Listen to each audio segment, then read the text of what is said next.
have a roll call? Commissioner Donaldson? Here. Commissioner Gunkel? Here. Commissioner Keller? Here. Commissioner Coomerly has an excused absence this evening. Commissioner Tan? Here. Vice Chair Moss? Present. Chair Cardoza? Here. We have a quorum of 6 commissioners. Next item on the agenda will be the Pledge of Allegiance. I pledge allegiance to the flag of the United States of America and to the republic for which it stands, one nation, under God, indivisible, with liberty and justice for all. I think we're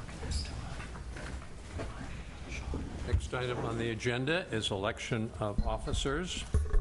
I would like to nominate Sean Moss for chairman and Carrie Tan for vice chairman. I'd second that. We have a roll call? Any other nominations? Okay, you want a roll call? All right. Commissioner Donaldson? Aye. Commissioner Gunkel? Aye. Commissioner Keller? Aye. Commissioner Tan? Aye. I can vote for myself. I can vote for myself? Okay. Yes, you may. Or I vote for Sean. Yes, you just did. I just did? Vice, this is for both, right? Yeah, I Vice- wasn't sure what we were Vice doing. Chair Moss? Aye. And Chair Cardoza? Aye. So congratulations to Chair Moss and Vice Chair Tan. Oh. The deal is done. Do this right now? We're now the chair. Okay. At least you got yourself all set up there. I can actually stay here. Yeah. Buzz made the motion. Who seconded? Steve. Oh, Steve. Right. Okay. They'll rearrange us next time. They'll rearrange us next time. Yeah. So let's see. Welcome to switch. No, I think we did that last time. We just. Well, that was Ruth's. All right, so I guess the next item is public comment. So this is a time reserved for public comment for items that are not on our agenda tonight. So if anyone would like to speak on an item that is not on the agenda, please come forward. Can I have the timer? Where's it? Okay. Thank you. My name is Paul Gerhardt, and I live at Pacific Park Plaza. And I recognize a few faces and some new faces. I don't know if you remember me from a couple of years ago with that whole debacle that we had over art.com sign. But I was here, I guess it was a couple years ago, with a large group of residents from Pacific Park Plaza. So really, basically, what just prompted me to come tonight, I saw on your agenda that you are reviewing some other signs that don't affect us at Pacific Park Plaza. But, my concern is in the future, if there's any other signage or any other activity going on the west side of Highway 80, please keep us in mind, even though some time has gone by. The art.com sign is still right in our face. It's there. The AAA sign, still right in our face. So, we're concerned and we're sensitive. I remember there was some talk about if there was some signage going in within 300 feet or 1,000 feet or something, you got some kind of special notice as a resident. That doesn't really, I think, pertain to us because, in art.com sign situation, a huge LED sign and a 30-story high-rise, that really wasn't applicable. So I'm just asking in the future if there's other, talk about signs that you consider us residents, again, at Pacific Park Plaza in the very early stages so we can avoid that kind of debacle again. I remember one meeting we had like 4 or 5 lawyers here. There was so much time misspent, and if we could avoid all that, I think that would be really to everybody's benefit. We're a small town. I think we can work together. So that's really my point, just to remember Pacific Park Plaza and the west side of Highway 80 in that area. Thank you. Thank you. Is there anyone else who would like to speak on something that is not on the agenda? All right, seeing none, we will move on to adoption of the action recaps. We have 2 action recaps before us tonight. Our last meeting on May 17th and, or I'm sorry, a special meeting, which was a tour that we did on May 17th, and our last regular meeting on June 26th. I'd move approval of the special meeting. Second? Okay, Commissioner Tan will need to abstain on that because she was absent from that meeting. Is that without objection then?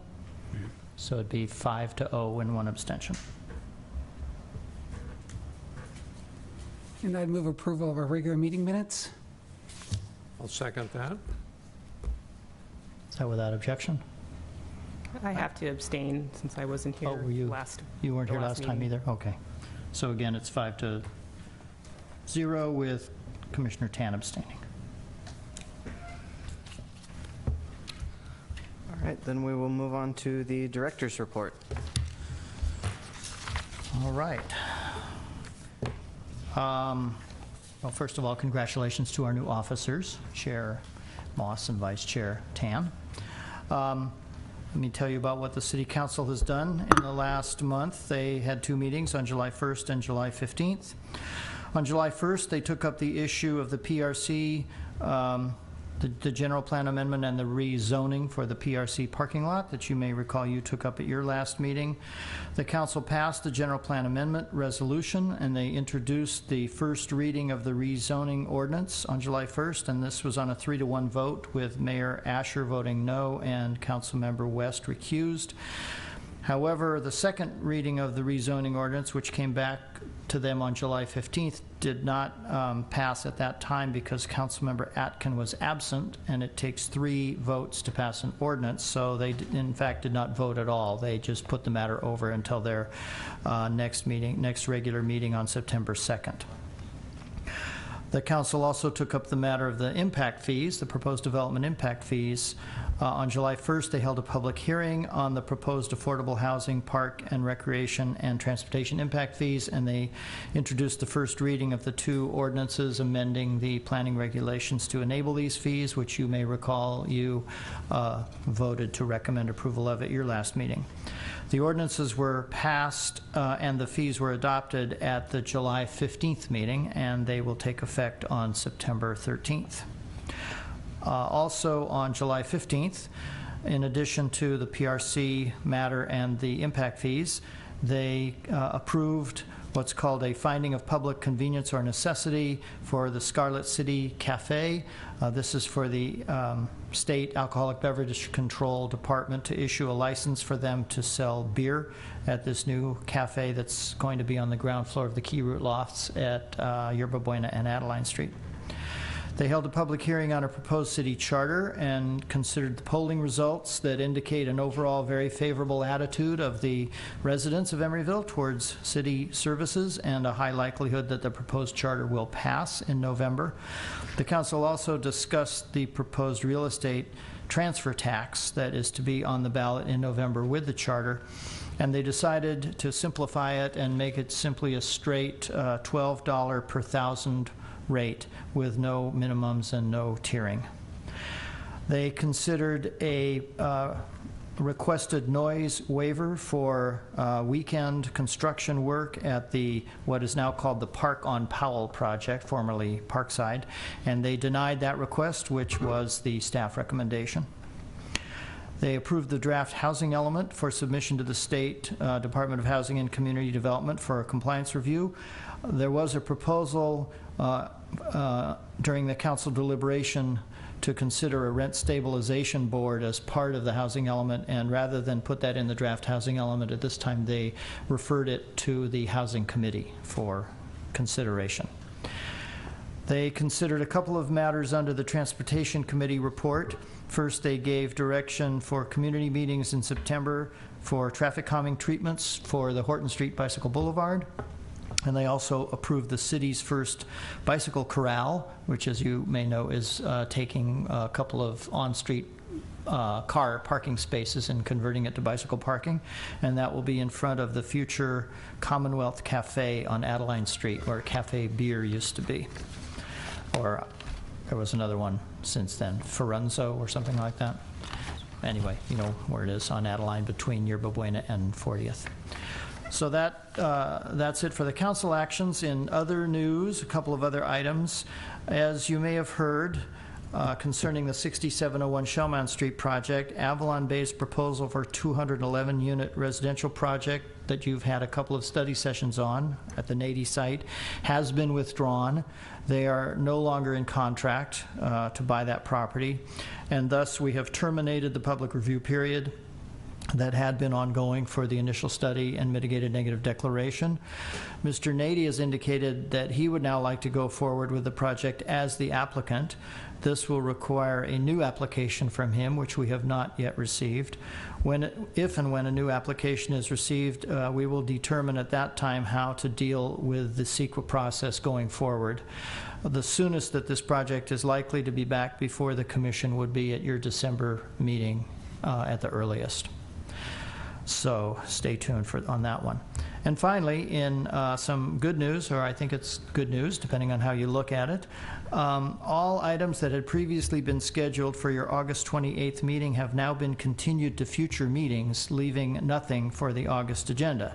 Therefore, unless you have an objection, we would plan to cancel the August meeting so that the Planning Commission, like the City Council, can take an August recess. And if that meeting is canceled, your next meeting would be October 2nd, which, as you may recall, is actually your regular September meeting, but it was moved back 1 week to avoid a conflict with Rosh Hashanah. So there would be 2 meetings in October, one on the 2nd and one on the 30th. So your next meeting after tonight would be October 2nd. Anyone have any problem with us canceling the August meeting? All right, well, enjoy your break, and we'll see you on October 2nd after tonight. That concludes my report. I'd be happy to respond to any questions you may have. Charlie, was any CEQA work commenced on the Nady project before the application was withdrawn? Yes, we had an ISMND out for public review and comment. Oh. It was in the middle of the 30-day public comment period, which I believe was to end on July 8th. And we learned about this on July 1st, I think. So we just terminated it in the middle of the public comment period. Wow, okay. Yeah. Charlie, on the development fees, if someone were to pull a permit before the September date that they go into effect, will they be paying those fees? No, they would pay the current traffic impact fee only. So has the Hyatt pulled any permits yet? No, they haven't even submitted an application. Jeez. Okay. It's unlikely they will pull a permit before September 15th.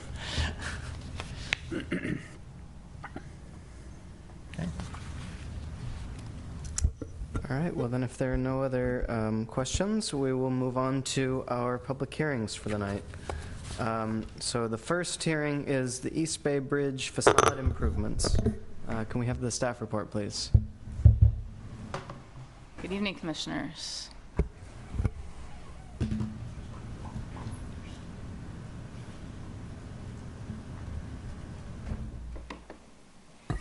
Right.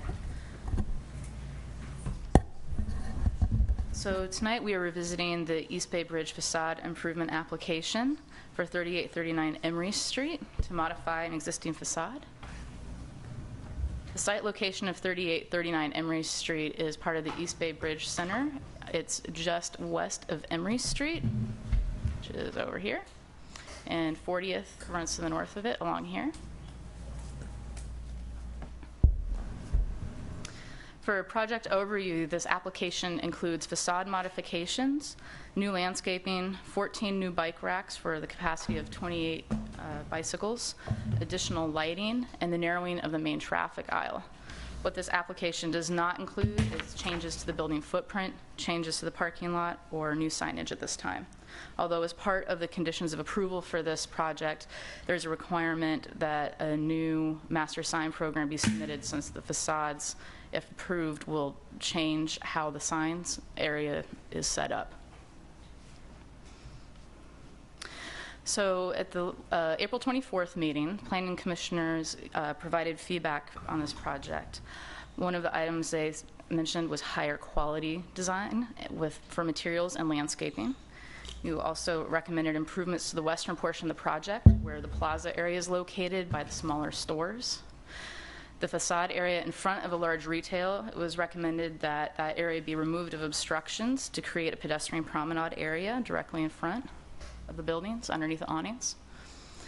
There was also concern about high vehicle speeds on the main traffic aisle directly in front of the facade area, that the intersection to the west of the project, closer to those smaller stores and plaza area, that it was problematic and that needed to be addressed. And it was also requested to look at parking lot improvements for lighting and landscaping and safety. In response to those requests and feedback from the Planning Commission, the applicant has addressed higher quality design by providing new canvas awning material. If you like, on the dais, there is a new materials board. Please be very careful with the metal, the corrugated metal, or not corrugated, the perforated metal there. It's really sharp on the side. So, but that's the new revised board. I do have the old board here for your reference if you would like it. Also, regarding the design, more landscaping has been added. The plans are more detailed. It provides a pedestrian buffer for the promenade that I mentioned before, and also is lines either side of the proposed drive aisle, or modified drive aisle, rather. Improvements to the western portion include new small storefront awnings, cleaning up the storefront area, and new plaza features, which includes additional landscaping as well. And the facade area in front of the large retail, as requested, has been removed of obstructions, and the bicycle racks have been relocated. To address the high vehicle speeds on the main traffic aisle, the traffic aisle has been narrowed by adding planters to the end of the parking aisles, and we'll look at that in more detail. All of this we'll look in more detail. To address the western intersection, the stop signs are proposed to be relocated. We'll look at that also. And parking lot improvements, there was a lighting survey done, a speed survey done, and landscaping islands will be added to the end of those parking aisles, as I mentioned. The applicant will talk in more depth about the lighting survey and the speed survey. For project overview, this is the daytime. At the very top, there's the existing conditions. In the middle is proposed elevation, and at the bottom is an overhead view. This is the nighttime elevation at the top, and then a lighting example at the bottom. So moving from the east to the west, the project has the highest elevation of the facade on the east side and tiers down towards the west, similar, or the same actually as the what you saw in April. So this what's called large retail A is the most eastern portion of the project. It includes those materials that are found on that board that's up on the dais. And all of the colors that are included for the large retail correlate to the tenants that are anticipated to go in there. As you can see, the landscaping has been added to the front. And one of the concerns last time was around the corner here, that there was not details on the planter area and what was happening with that. It wasn't clear. So there's some minor modifications planned for this area, but essentially this is an area, whoa, sorry about that. Essentially this is an area of transition, to transition from the new plantings on this block to the existing plantings across the street on the other side of Emory. Here is a nighttime view with the lighting. So retail tenant B, which is mid-block, just west of retail tenant A, which you saw, has a slightly shorter tenant facade area and different color scheme. Here's a night view of retail B. Sports Authority, which is a tenant that will remain, is mid-block, closest, is the largest retail tenant closest to the small stores on the western portion of this project. And there's a nighttime view of that. And then the small retail area, since last time, has the most significant changes. Landscaping has been added to wrap around the corner. And here's an overhead view as well as an elevation. The windows are proposed to be cleaned and modified. New awnings are supposed to go in. The entire project, your concerns about pigeons have been addressed with inclusion of shock tape in the conditions of approval. There's also pedestrian street furniture with tables and chairs. There's additional lighting that's hard to see in this view, but there's two pedestrian lighting sticks that stick up in the middle here.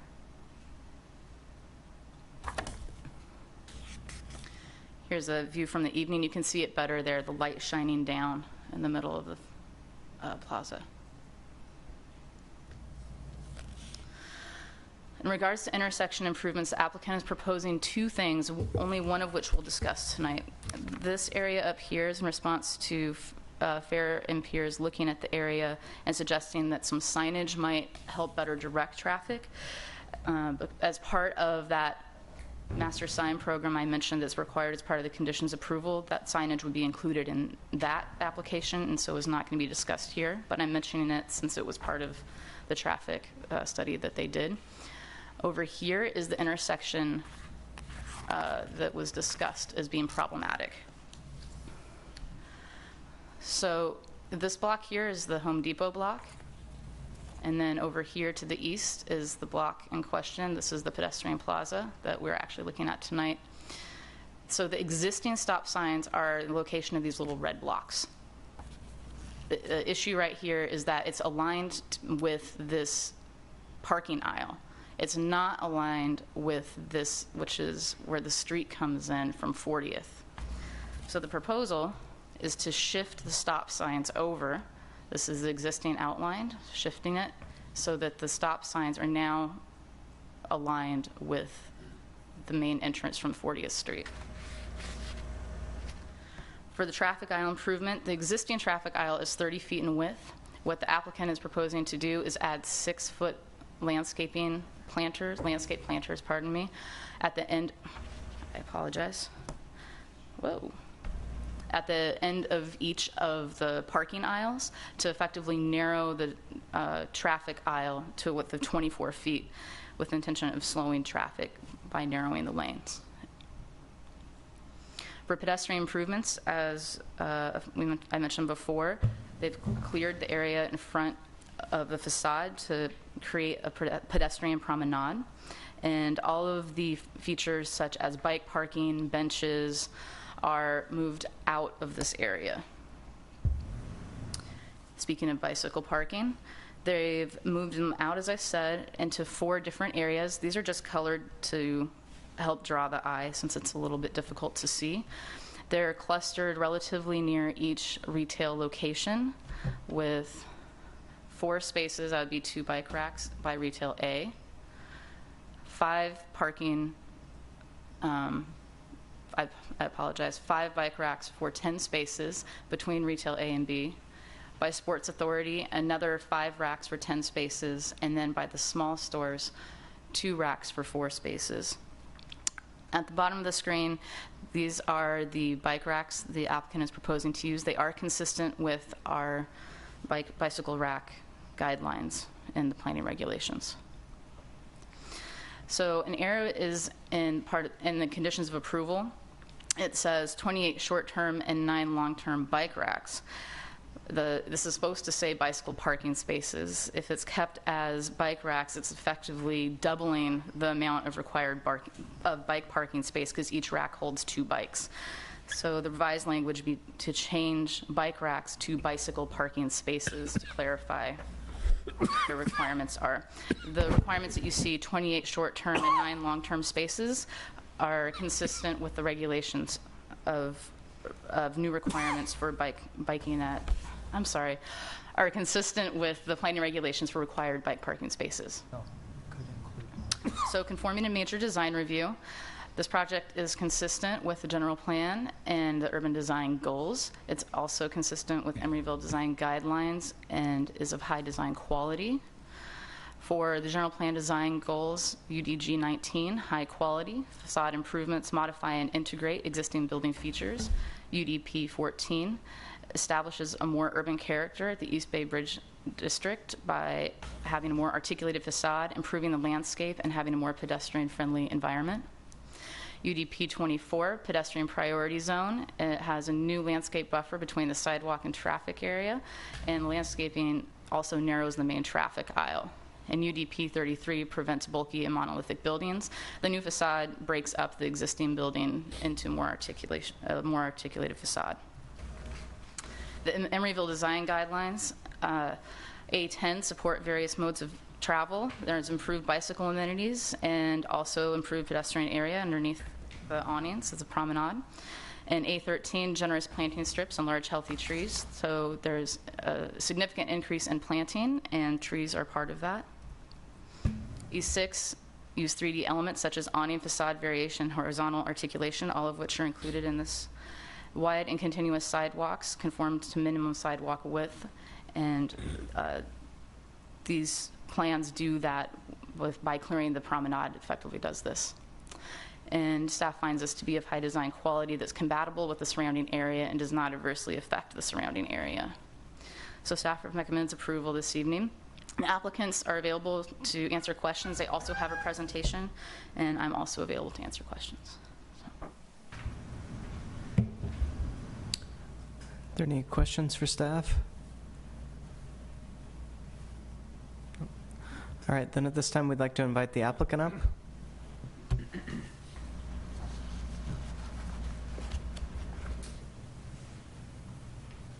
Want this one?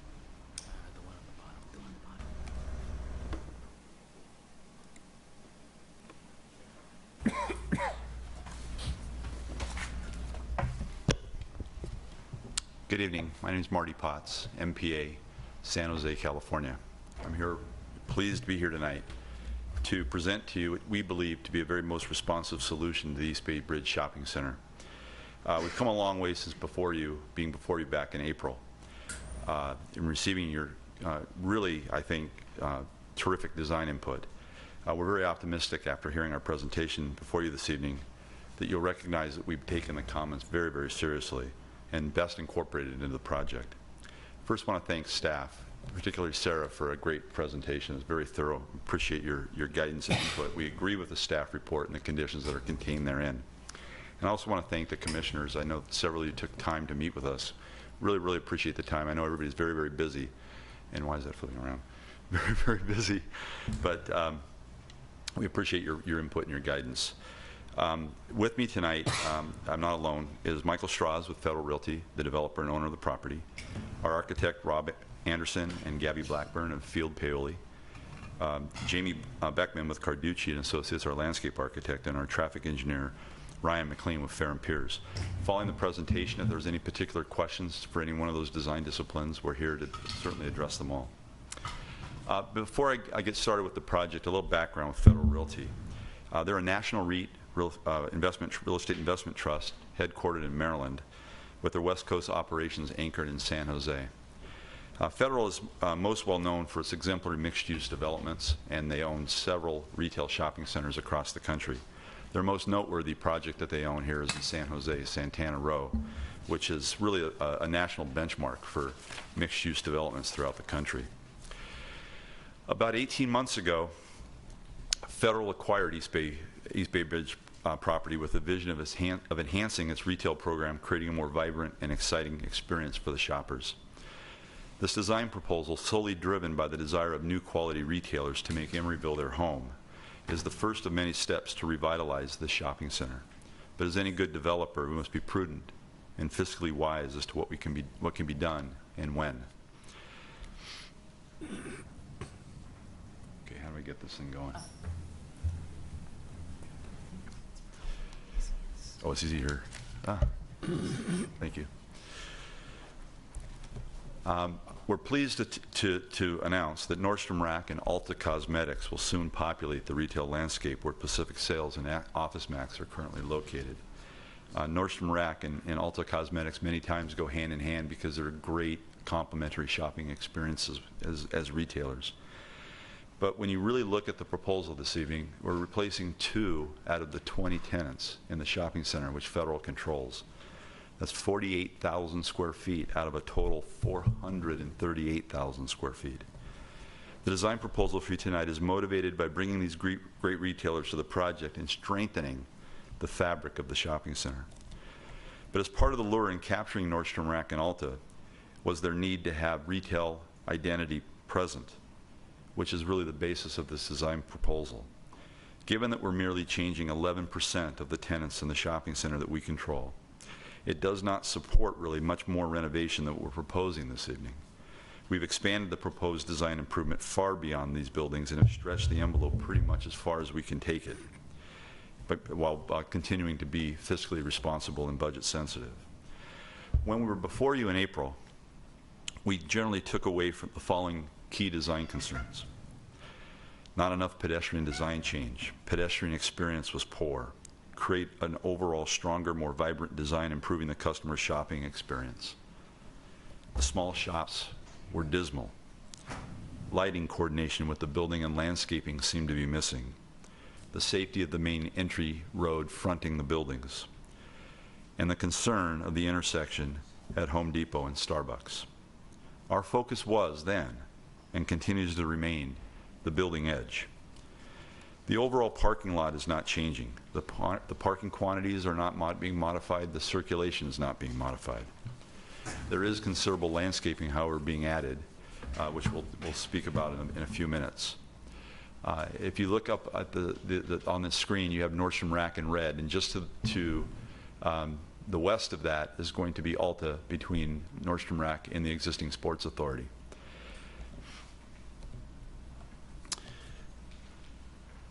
The design of the shopping center currently is considerably industrial, which certainly falls within the landscape of the surrounding areas, and East Bay Bridge is really no exception. The design proposed tonight is a merging of this existing industrial design landscape of Emeryville with the softer fabric of the retailers. As shown in the elevation comparison, with the top photo being the existing building and the bottom photo, or bottom rendering, I should say, being the proposed design, you'll see that the retail overlay fabric, there's a considerable design transformation. While the existing buildings serve as the canvas, new entry portals to each one of the retailers enhance their entries and identifies their personality, with the portals designed in shape and form to be consistent with the industrial vocabulary of the balance of the project. Overall building colors are enhanced, are more vibrant. And there's a proposal to replace the existing canopies with colorful canvas awnings along the entire elevation to soften the harshness of the building and provide a lantern or a halo effect through dramatic lighting at night. The first building I'll talk about is Nordstrom Rack, which is where Pacific Sales is at right now. Their entry is considerably redesigned, and it has been slightly modified from their prototypical. This elevation transcends what Nordstrom Rack believes is their personality and their identity. Each entry to the retailers have enhanced hardscape, but a little bit different than what's in your staff report this evening, and what you see in the presentation tonight is a slight modification to the Nordstrom portal, and that is that we've brought down on the left side of the building you'll see the horizontal blue banding, which is a material that we brought down to the ground to give the elevation more balance. This elevation is Sports Authority. Sports Authority is existing. They're not going anywhere. They're remaining, but we felt that it was important to take this and give it more life and more vibrancy, similar to what we're doing for Nordstrom Rack and Ulta Cosmetics. As Sarah mentioned in her proposal, the biggest change has happened at the small shop tenants. We've been very, very challenged in this area because while we want to create a very nice experience for our customers who come to the shopping center, we also have to be very, very careful that we discourage any after-hours nuisances. The buildings are going to be repainted. The storefront glass is going to be repaired, cleaned. New awnings are going to be replaced. But that's just the beginning of what we're doing to these buildings. This building, I should say. The people space is really, it's going to be its attraction. We are segregating the vehicle driveway with a 10-foot landscape berm to create an enclave area where customers can come sit, relax, enjoy a cup of coffee, read the newspaper, visit, chat, and feel a little bit segregated from the hustle and bustle of the rest of the shopping center. It's going to be considerably illuminated at night, and with wall packs on the building, pedestrian pole lights in the middle of the plaza, which are all part of the staff report package you have in detail, and we can talk about those if you have any questions. The overall customer experience. In any retail shopping center, any retailer will tell you customers have to get to our stores as easy as possible. It's about convenience.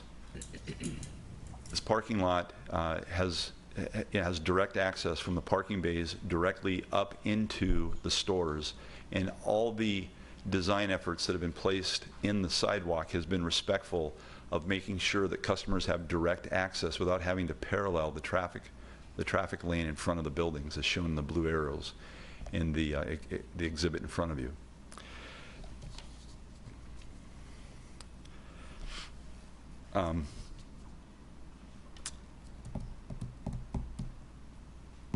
The sidewalk in its entirety has been extremely and heavily upgraded. Landscaping along the sidewalk curb on the street edge has been added pretty much opposite every bulb out that has been created in the parking lot at the end of the parking aisles.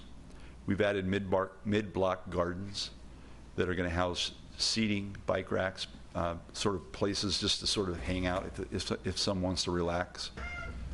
And we've continued to maintain an unobstructed sidewalk, building adjacent, all the way down in front of the building. So while one gets up on the sidewalk, they can cross shop from building to building without having to engage in any of the vehicular traffic. You'll see in these photos, and this happens throughout the project in front of the small shops as well, is there are some large planters, concrete planters that are elevated. They are going to be gone and removed.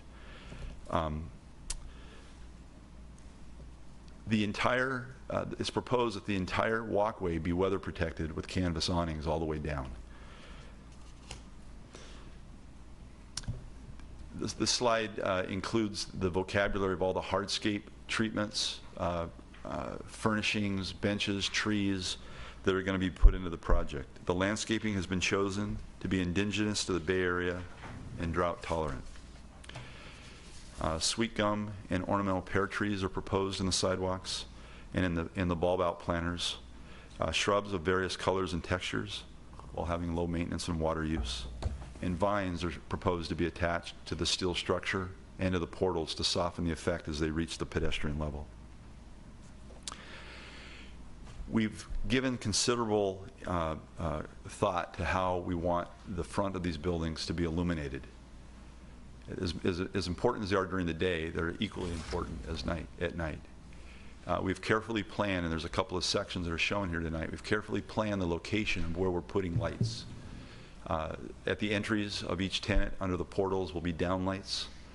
The awnings will have lights that will be concealed on the steel beam at the bottom of the awning that shine back at the sidewalk, and then one up high that shines on the face of the awning.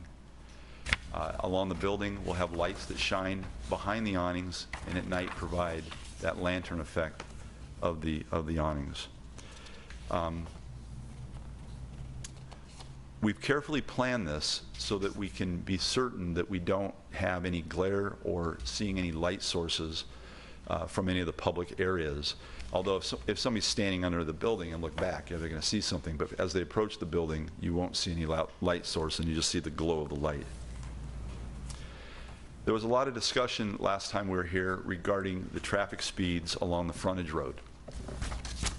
There was discussion about speed ramps or speed humps, speed bumps, bulb outs, striping, and after consideration with Farron Piers, our traffic engineer, the proposal is to reduce the existing 30-foot wide street to 24 feet.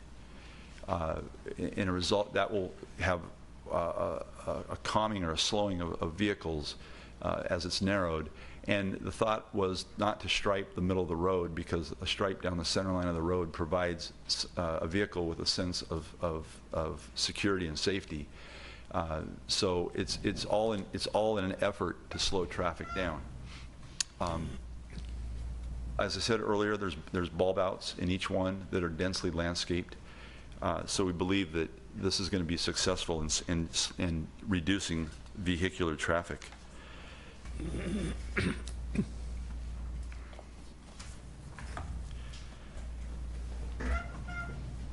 This is a view of the street as it exists today in the picture, to what it's going to appear with our proposal. And you can see how landscaped it is on either side. When I drove through the center this evening before coming here, I noticed there were 2 cars that were parked on along the fire lane red curb, and partially still allowing 2 lanes of two-way traffic getting by them. And I think by narrowing this down, that will help eliminate that, as well as adding the planters will help eliminate not loading in the front of the project.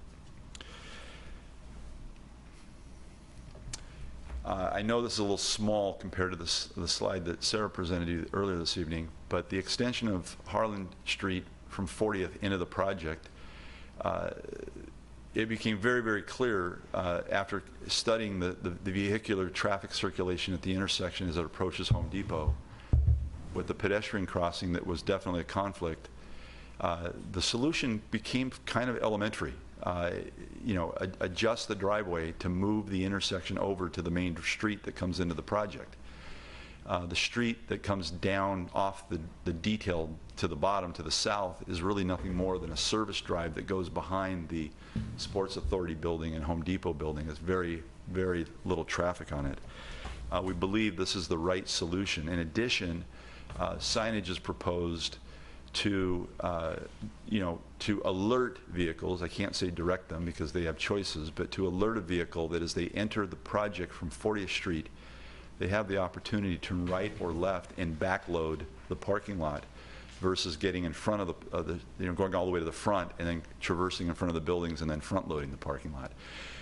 There was a suggestion made, and I think a very good one, that there be a sign added to prevent vehicles who come southbound on Harlan before they get into the shopping center. One might think there's parking by turning right into the residential area. There's no outlet. It's a dead-end parking area, so we want to post a sign there that says no outlet or shopping center parking to prevent that from happening.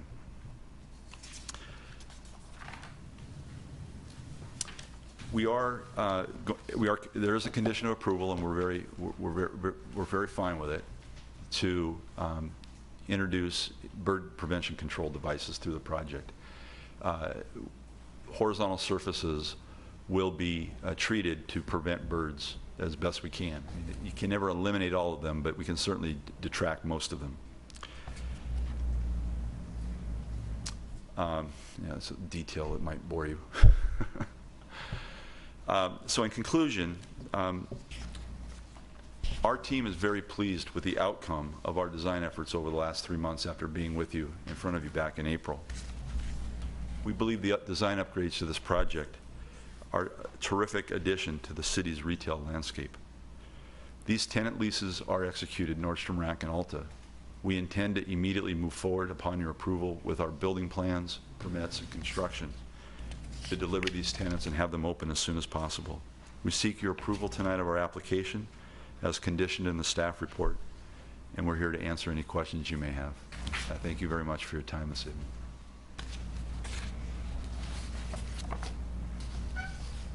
Any questions of the applicant? I have a couple.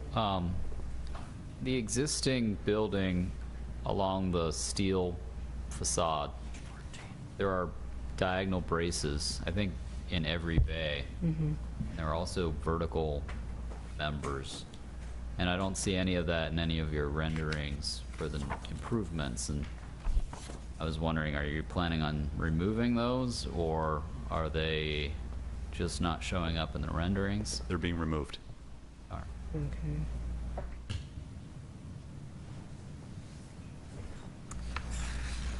I actually had the same question, so thanks for asking that. The question I have, so in the same section of the development that Commissioner Gunkel was just talking about, in the drawing is the perspective view from the northwest, and I'll take a look at that. That view? No, it's actually in our packet. Yes, right there. So in addition to the cross bracing being gone, I was wondering if the window mullions and the window framing on these other smaller retail spaces, are they being painted? Because in this rendering, it looks a lot less shiny than it is in real life. So I just was curious if you're planning on knocking that down a bit with a gray or a darker color similar to the awning. They will be painted. Okay. I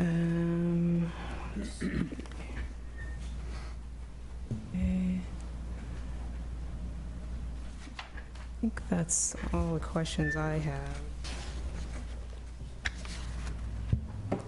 Actually, I have a couple more. I saw in the packet that the vines are being trained to climb the steel. How are you doing that? Is it with wire or?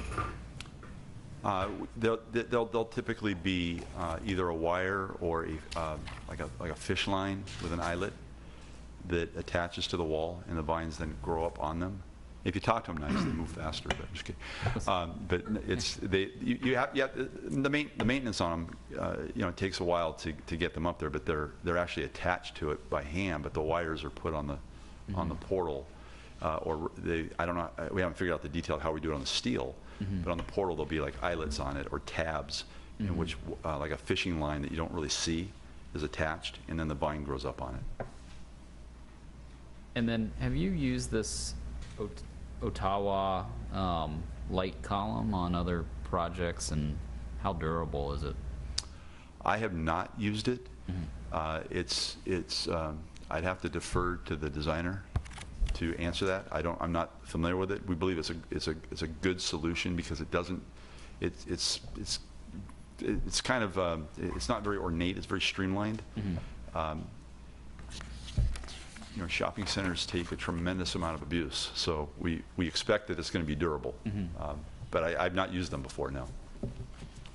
Is there a better answer than that? No, we're just looking. I believe it's a cast iron. You need to come up and use the microphone, please.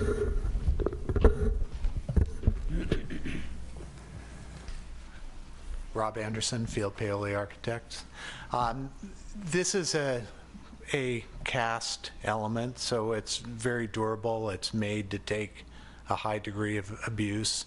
And we generally vet these through a national group that helps us select light fixtures for high use, heavily used retail environments, and he was very comfortable with that as a very durable element.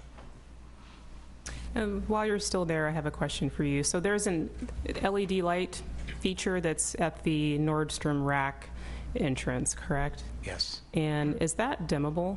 Are those lights dimmable? I think that was something that we talked about during our initial review. I believe, did we talk about that? Dimming it? I believe that the LEDs are dimmable. I mean, it's something I can look at, but I'm pretty sure that we can control the intensity of those lights. I would have the same concern about the awning lighting. The LED strips behind the awnings would want to make sure that those are dimmable as well. All right. I think the answer would be the same there. Chair Moss. Just a note from staff. We did remember to put in the condition about dimmable lights in the 2 Park on Powell applications that you'll be looking at next, but in looking at this, it appears that we neglected to include it in this one. So if you like, we can add that, what has essentially become a standard condition about dimming lights if they're too bright to the director's satisfaction. Right. That would be good.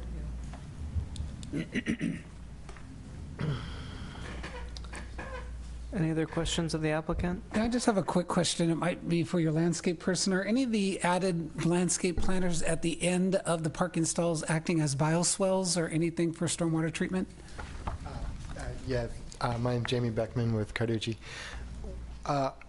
We are using them as best management practices for stormwater, not technically biofiltration, because we don't really have the infrastructure to actually construct the biofiltration as it would need to be. Okay. But we are using them as sort of flow-through planters. Catchments, and then they'll flow Yep. through and stuff. It'll flow through.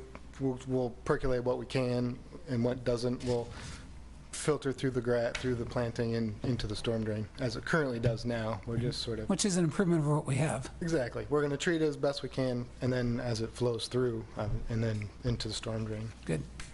I have a couple of questions, though. In terms of the design guidelines that are mentioned here in the staff report talk about the rootable soil volumes, and there's a note from Stephen Batchelder about 36-inch structural soil or silvicells. I just want to make sure that that does comply with our minimum rootable soil volume standards that we have, because I know that the dirt around that area is awful, awful. And I want to make sure that the trees actually Sarah grow. and I actually talked a lot about that, and we volume-wise, we're exceeding, I think is what we figured out, right? We did the calculations. It will also be in the building plans. It will all be checked at that time to make sure it's consistent with our water efficient landscaping requirements, and our WELO requirements, which require a volume based on tree size. So, yeah. And I am a little bit concerned about the pyrus, because we've been having lots of problems with fire blight around here, and the pyrus are really susceptible to that. So if you looked at switching those out, that could be a good thing.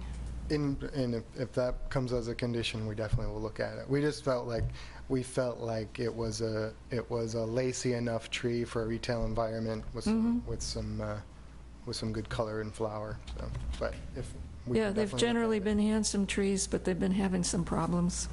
And that's good to know, because we're as well informed as we like to be. We're not quite up on all the sort of the pests in the microclimates of the Bay Area. So, I have one question for you. I appreciate the way that you've done it, the way that the drive aisle has been narrowed, sort of on the side, adding the planters on the side away from the building. I'm just curious if there's any reason that couldn't be narrowed on the other side. Those planters moved to the other side as additional landscaping on that side. We were trying to be a little bit of economical judiciousness, I guess, so to speak. We were trying to kind of keep the curb line at the building the same, what it was. We're probably not going to reconstruct that curb. So curb in was where we were focused, but we felt like the better bang for our buck to add landscape holistically along the whole drive was to use every end island, and that gave us a little bit of area to add trees that aren't currently there. So we wouldn't probably add more trees on the building side, which is what effectively allowed us to do on the other side of the driveway. So, but I mean, it's an interesting idea.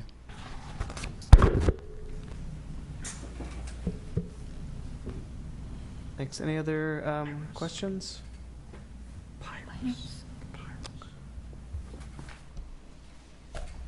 All right, then we will go ahead and open the public hearing. If there's anyone who would like to speak on this item, please come forward.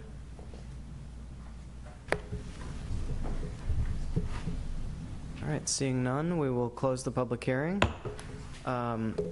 And we will bring this back to the commission for discussion. I think before we get going on discussion, I think this would be a good time to just go around and disclose anything that we might have. I actually have a couple of things, so I don't mind getting us started.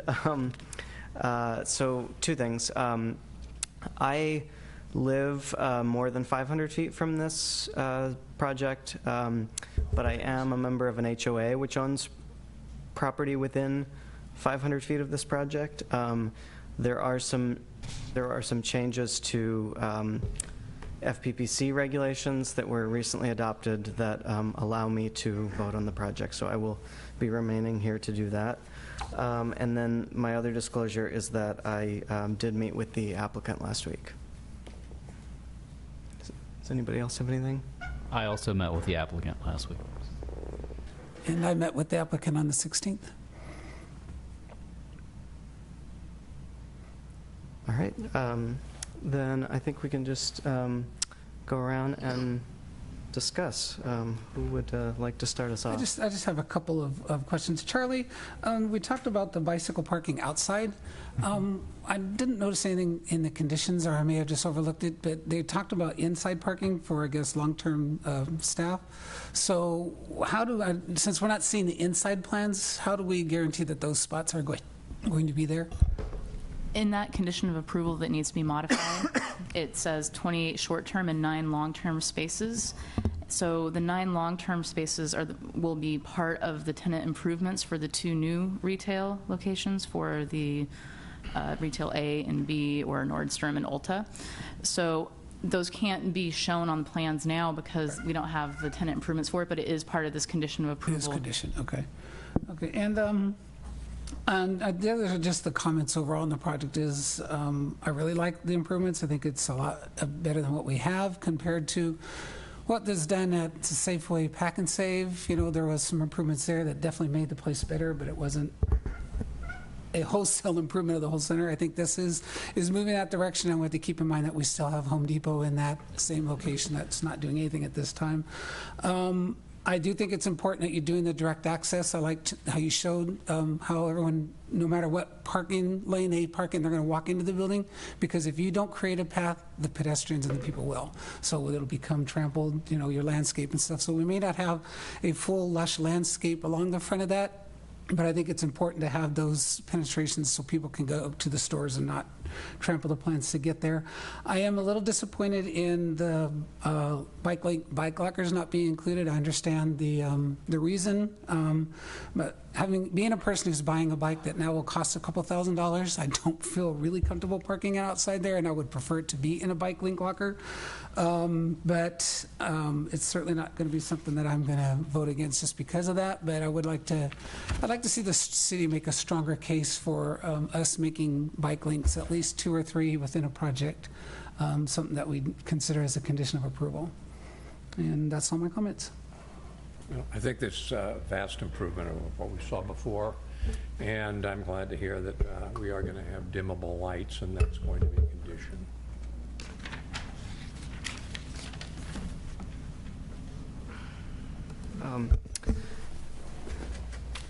Yeah, I too want to thank the applicant for the work they've done since we last met. I think the changes are really positive. I do really like the changes to the landscaping. Changes sort of, I really like the changes to the area in front of the smaller shops and the addition of the outdoor seating and the umbrellas. I think that's really going to strengthen that area, make it a much more usable and used area. And the narrowing of the drive aisle is also a positive change. That said, I still am really concerned about the architecture.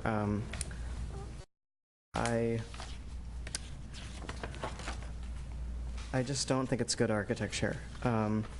It's really, you know, I think, as I said at the last meeting, the Nordstrom's rack sort of facade entrance looks really dated, and the other entrances are just very plain. And so I think even with all of these really positive changes, I still have a really hard time making the finding that this project is of a high design quality. I think there are definitely elements of it that are of a high design quality. I think the landscaping is a vast improvement and is, definitely there since the last time we saw this, but I just still have a lot of concerns about the actual facade improvements themselves. I don't think they're of good design.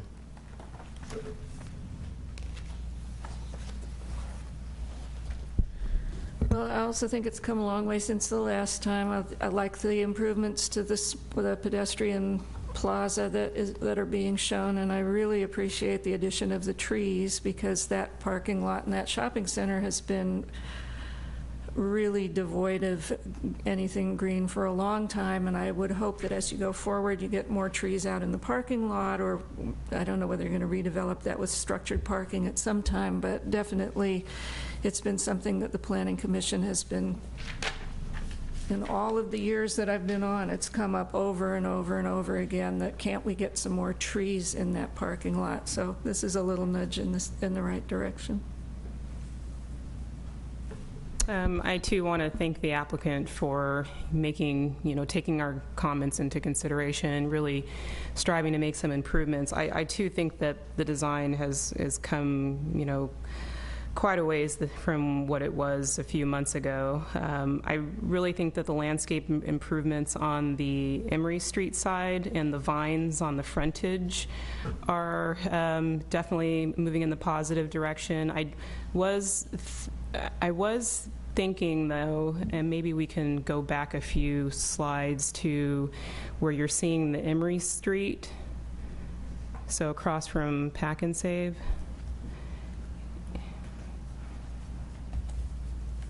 Okay, go forward one more. Yeah, so right there, I think you mentioned that as far as the landscape improvements, I think, Sarah, you mentioned that they were trying to mirror what was happening across the street at Pack and Save, so the landscaping along Emery Street really hasn't changed much. But I think that's actually not a step in the right direction. I would like to see that gray structural frame actually be covered with the similar vines that you have that you're going to train up on the frontage side. I don't think that you need to try to mirror what's happening across the street at Pack and Save. And this metal frame, to me, it just sticks out like a sore thumb, even though it's painted gray. So I would have liked to have seen that landscaping improvement there. Other comments? I really like the plaza improvements with the seating and the trees, as others have mentioned, and the umbrellas, and I think that it's really a great improvement to what's there currently. So that said, I'm also very pleased with the additional landscaping that's at the end of the curbs, or the end of the drive aisles, excuse me. I did have a question for Fair and Piers. I just got a copy of their report, or their memo, a few minutes ago, or before the meeting started, and just want to make sure I'm understanding the numbers.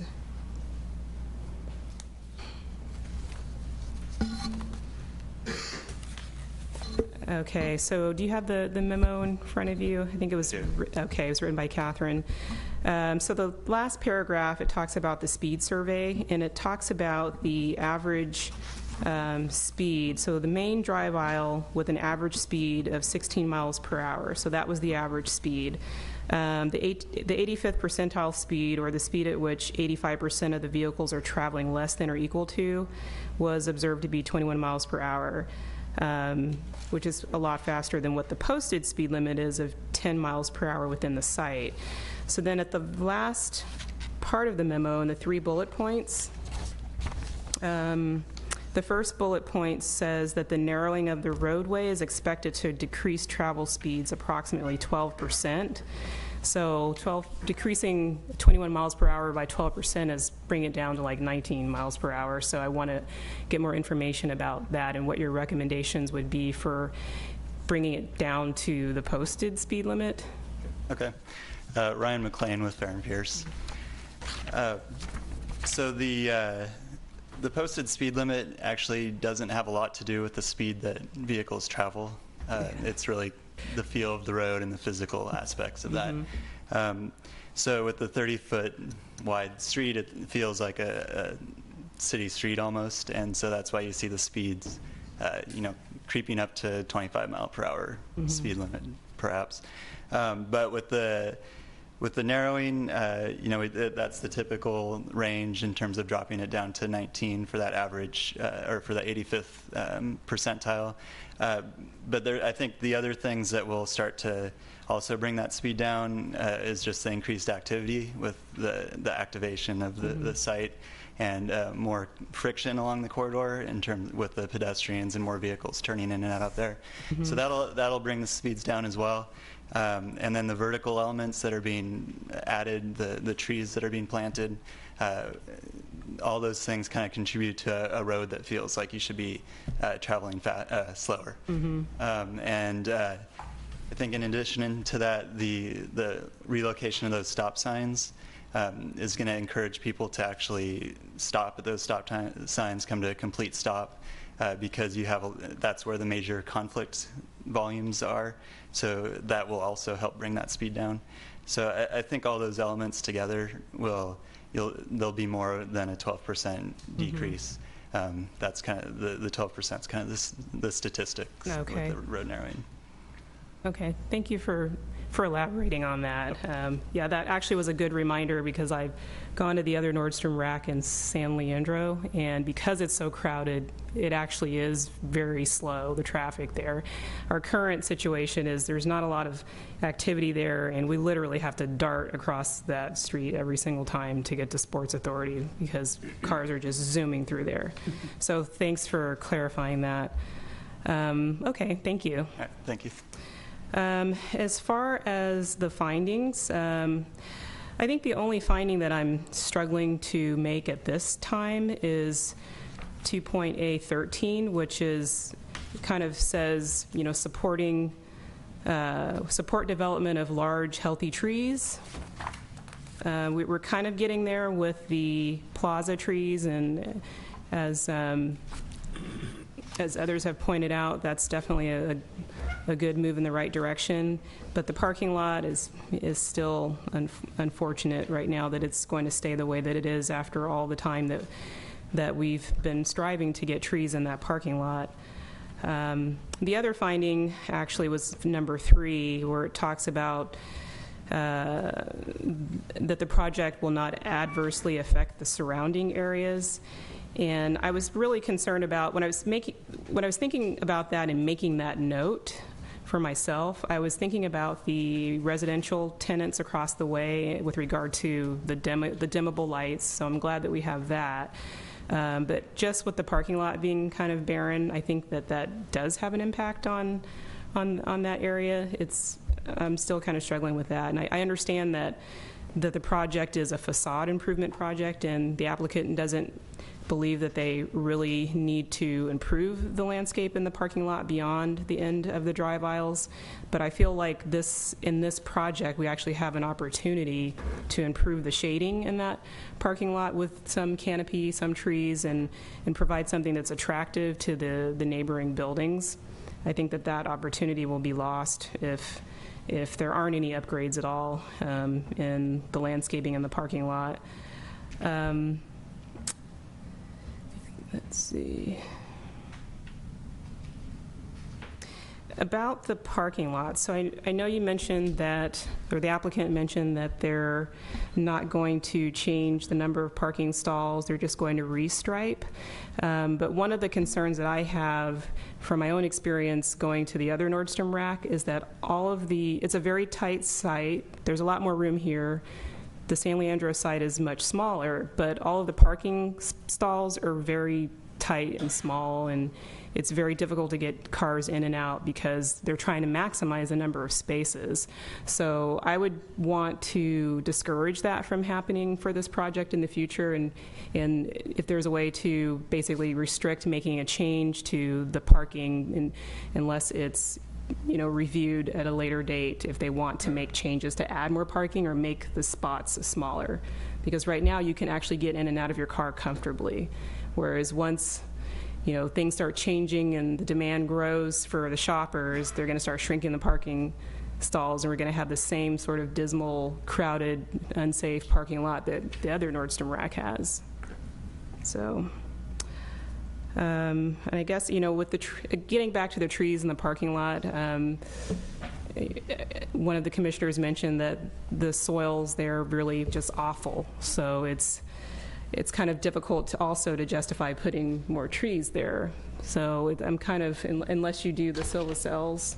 So I think we might have some magnolia trees that we might be considering relocating. Maybe they can find a home in that parking lot. That's another discussion for later. Great. And those are all the comments that I have.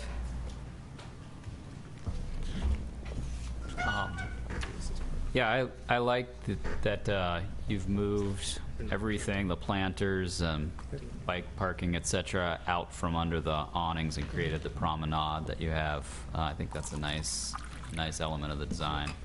And I like that you've dropped the one leg down on the Nordstrom Rack facade to make it feel a little bit more balanced. I would like to, I would like to make sure that the vines really are trained in some way that they will climb up the steel. And I'm not, a landscape architect, but I know it has a hard time climbing up steel, and I think it would improve the overall design immensely if the vines are actually climbing over a lot of that steel structure. And I know that in the landscape plan, or in the plan in general, you have trees on opposite sides of the drive aisle in some locations and not in others, and I know it has to do with public art that's in those, but I didn't know if there was a way to actually incorporate some trees in those areas and still maintain the visibility of the public art. I think the more trees, the more treed this whole drive aisle has on either side, the nicer it's going to feel, and the slower the traffic will be. I think that's it for my comments.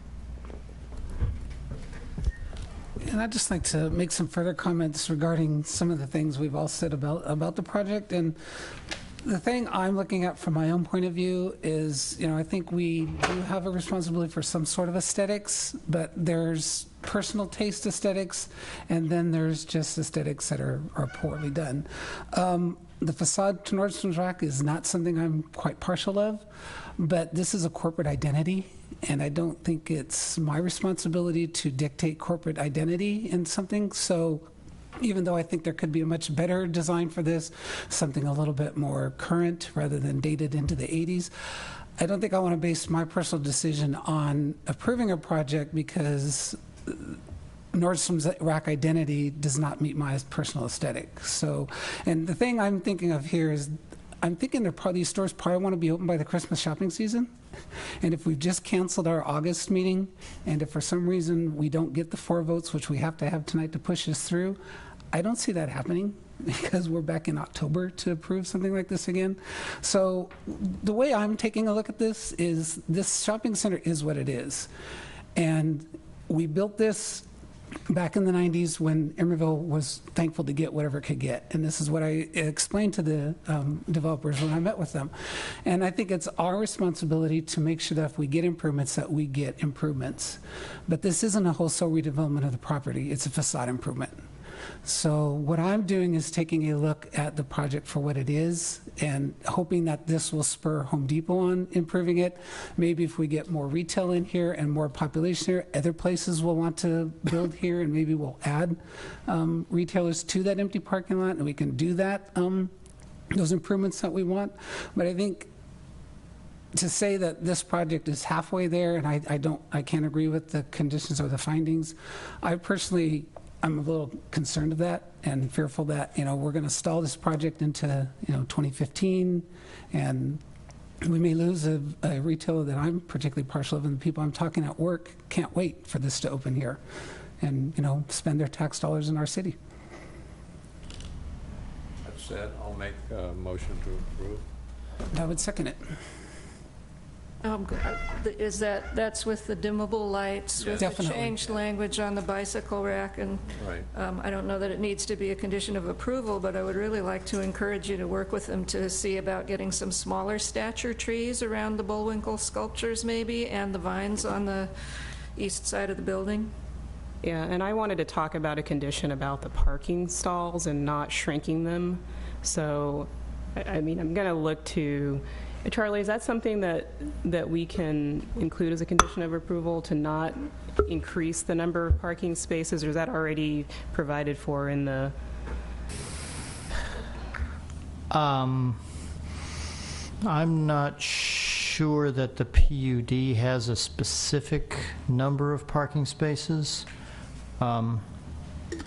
I think it might, but that's been modified in the past for Target. I mean, Target, as I recall, reduced the number of parking spaces in their lot in order to make the spaces bigger. Mm-hmm. I don't know what the dimensions are of the existing spaces. I would say, though, that if they were proposing to restripe the parking lot in order to increase or change the number of spaces, it would have to comply with our current code, which requires 8.5 by 18-foot spaces and no compact spaces. Okay. So I think, it's probably covered by that. Okay. If it's covered, I don't need a condition of approval for that. I would also like to propose a condition of approval that we actually condition the sort of no outlet or similar sign near the residential parking where you sort of get trapped, because I don't think that exists on the plans right now, so I just wanted to make sure that that is included. I think there is one there now, actually. I saw one this morning. Is there? Yeah. Well, let's make it a condition. If it's there, it's already done. When I first moved here, I turned down that street several times, and so some notice of that would be nice to that this doesn't go through. So, Bez, would you amend your motion to approve those conditions? Yes. And I would second that. Okay.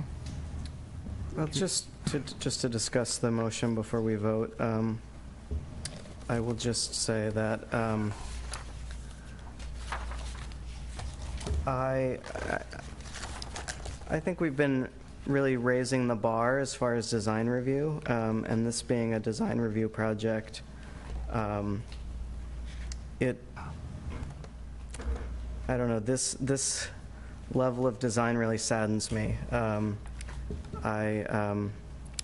know it's Nordstrom's Rack's corporate identity, but there's a Target in a Louis Sullivan building in downtown Chicago. So big corporations have different models, and they can adapt their identity to a variety of different settings.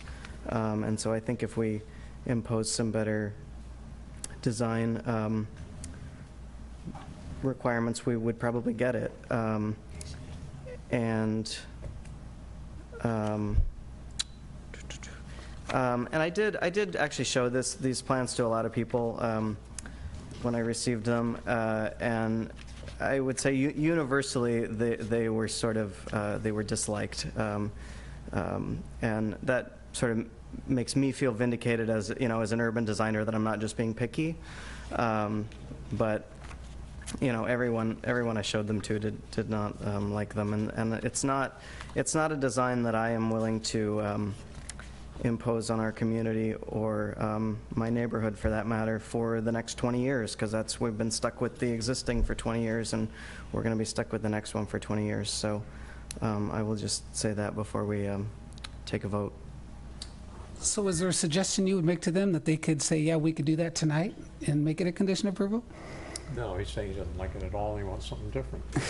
I mean, I did suggest some very minor changes to them, which I think would, I mean, at a minimum, I think some sort of molding on the top of the, a molding consistent with the architectural style, with this sort of modern style on top of, like a crown molding on top of these facade entrances, I think would just even improve the the look of it. I don't know what anybody else feels.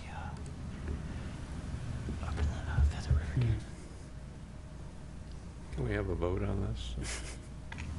Are you ready? Okay, on the motion with the amended conditions, let's see. Oh, hang on a second. I have to reorder this.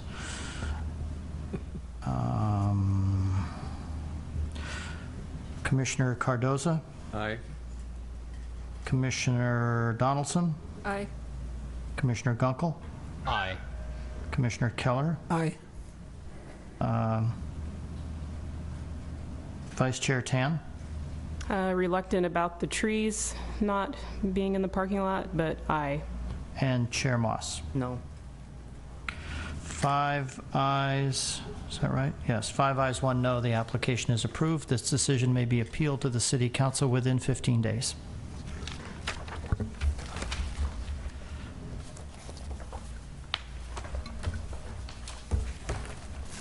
Okay.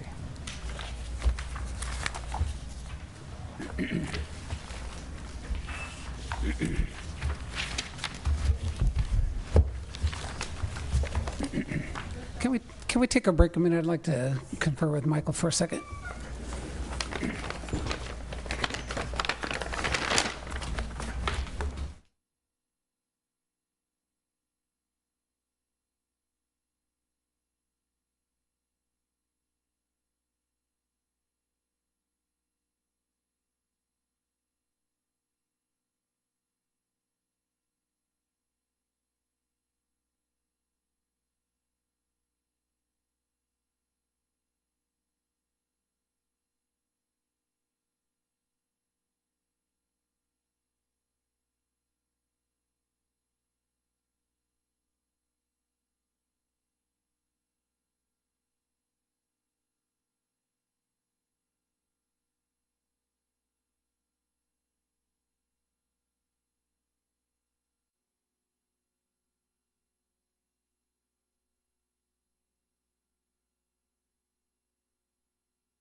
We'll go ahead and get started again.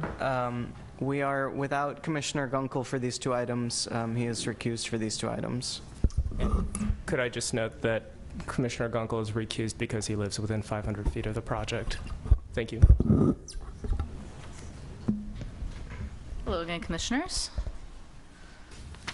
So now we're looking at Park on Powell Master Sign Program at 1333 and 1303 Powell Street. Here's the location.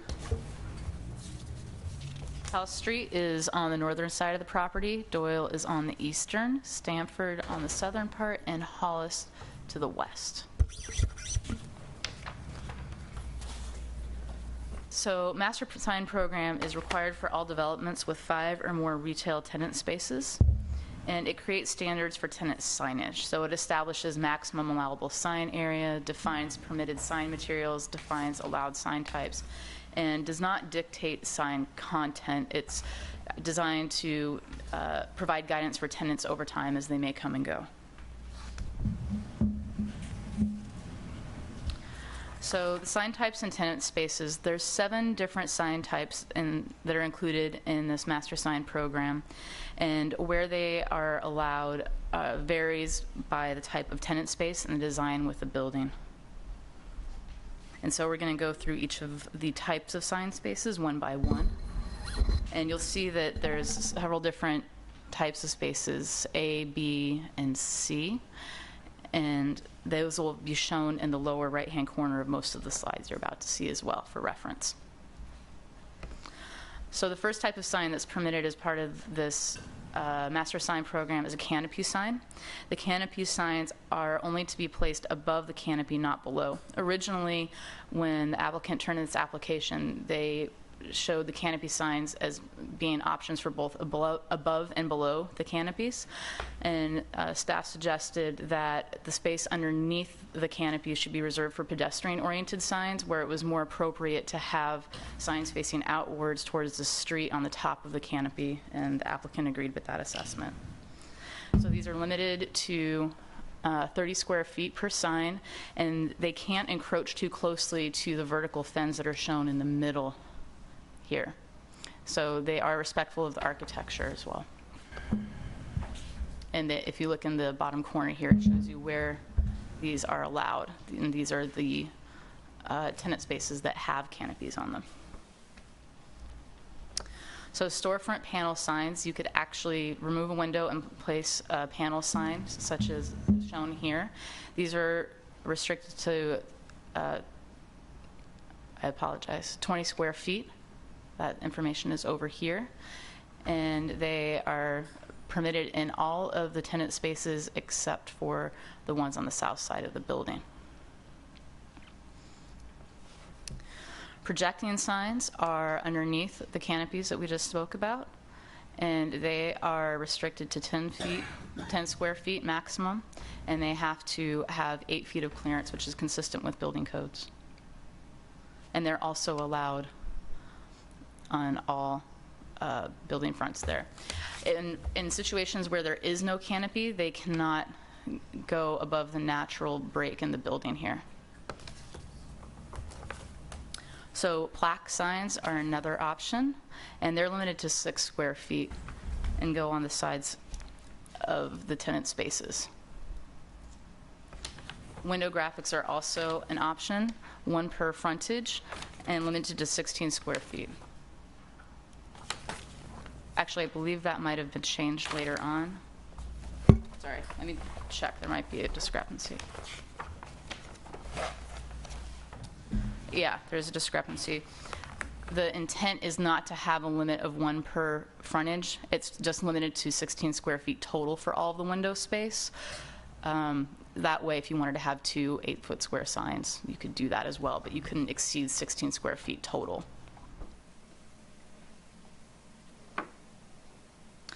And temporary signs are also limited to 1 per tenant store frontage and to a duration of 60 days. These would also be required to have sign permits. Temporary signs without master sign programs are required to have permits, and these would be as well. They're also non-illuminated. The master sign program also restricts what type of open and closed signs can be in the windows, but this isn't something that the planning department would regulate. That would strictly be between the management or ownership of the building and the tenants. The planning department does not regulate open and closed signs. So for master sign program findings, it needs to be found that it promotes visual harmony, and this application does provide guidance for materials, lighting, location, and sign size throughout the development. The signs must relate well to the building and be compatible with the architecture, and the proposed sign locations and quantities do take into consideration building features such as the canopies and window spaces. And it must be in character with the surrounding area, and the high quality of materials and size of signs is consistent with the visual character of the area. Additionally, master sign program findings must be that the total aggregate sign area is consistent with the planning regulations of 1 square foot of sign area per linear foot of public frontage. These are consistent with that. They cannot, the amount of square footage, regardless of what type of signs you pick, cannot exceed that per this sign program.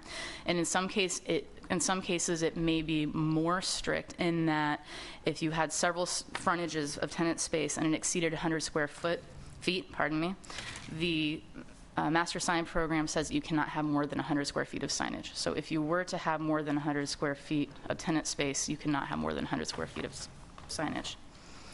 So permitted signage is no more than necessary. What I just said is consistent with that, and it's also consistent with the planning regulations, which do not permit excessive signage. And the master sign program must comply with Chapter 5, Article 16, which is the sign section of the planning code, and it's compliant with those. Required findings for signs that it must be consistent with the general plan to respect architecture and accentuate activity and presence at the street level is how this application is consistent with the general plan. The signs must conform to the Emeryville design guidelines, and this does that by using unified building facade and integrating in all elements and having signs that are legible and readable with high quality materials. As I talked about, master sign program doesn't dictate content, but it does talk about materials and material quality in here, and also when it would come for review before the planning staff ensures that signs must be legible. Also must be high design quality with no adverse effects to the surroundings, and it's found to be compatible with the buildings in the surrounding area and not be excessive. So staff recommends approval for this. Ted Luthen, who's the applicant, is also here and has something to say. So if you'd like to ask me questions now or after he speaks, either way. Any questions for staff? Yeah.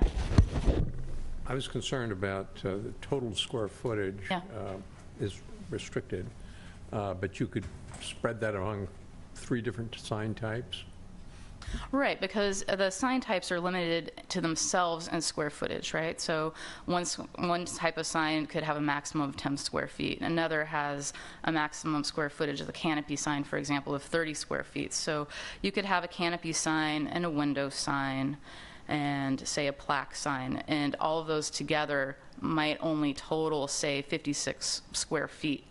And what it could not exceed is the 100 square feet was the ultimate maximum, regardless of if you have more than 100 square feet of frontage. But if you only had a tenant space with, say, 30 square feet, because the maximum is 1 square foot per linear of street frontage, you could only pick one of those signs.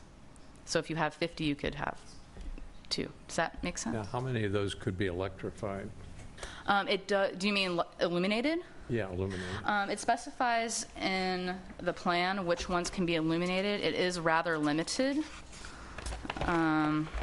Let's just check. So only one of them could be?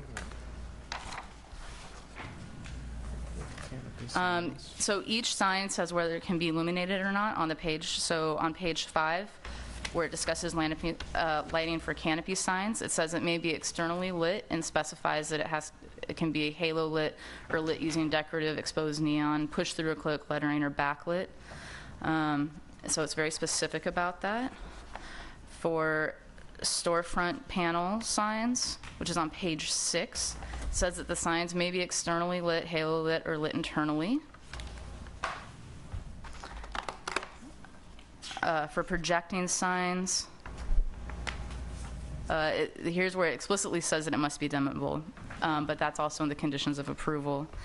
It can be achieved specifically with either external top-down lighting, push-through letters, or internally illuminated graphic elements.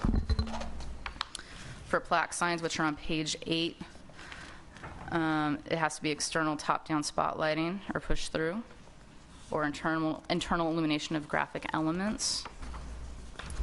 And window signs may not be illuminated, and temporary signage and open-close signs may also not be illuminated. So as I perhaps misspoke earlier, most of the signs can be illuminated in some way.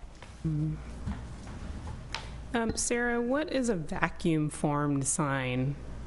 It's kind of like what it sounds like. It's like a plastic sign where they and form the sign with sound effects. Because at first I thought you mean the signs where they blow the air into them and they wave around, and no. I thought it was that type of sign, Reverse vacuum. reverse vacuum sign. That would. No, that's not what it is. Okay. Yeah. We should prohibit those too. They are through the sign regulations. Yeah. Overall. Okay. Yeah. So that doesn't have to be called out within this document. Okay. But I still don't understand what a vacuum form sign is. Like shrink. Does anybody have a wrap? better, or maybe like- Ted, would you like to help? You have to come to the microphone. I'm Ted Luthen from Ross Luthen Creative. A vacuum form sign, you see these in service stations, gas stations, the Shell sign, they take a piece of plastic and they vacuum form it so it becomes sort of dimensional, but it's plastic and the whole thing glows. So we're discouraging that. And the other thing about, if I could just respond to the lighting, we very specifically say that the backgrounds can't be lit. So it says there's no internally lit sign cabinets. So if somebody's name goes up, you know, tenant name, only the letters themselves can light, not the background. So you're not going to get this glowing sign box. Thanks. So since you're here, I have one question for you. Sure. On the window signs, I see that they're only, whoops, where's window signs? I see that it's only 16 square feet, I'm assuming per tenant that would be allowed. Per frontage, yeah. And then it says not to exceed 15% of window area. Is the intent of that it would be 15% of any particular window pane? Exactly, yeah. And the thought with the 16 square feet is that, and not limiting the number, is that if somebody wanted to have a little logo and they wanted to repeat a coffee cup with a cafe and have it running along the bottom of a window, they could kind of disperse that as long as they weren't completely obliterating a window and with more than 15%, obviously, or exceeding the 16 square feet. Beer signs. Okay. Did you find it? I googled the vacuum sign. Vacuum form. I had to see what they were talking about there. Okay. Good. I don't have any other questions. No. All right, thank you. Thank you. So with that, we'll go ahead and open the public hearing. If anyone from the public would like to speak on this item, please come forward.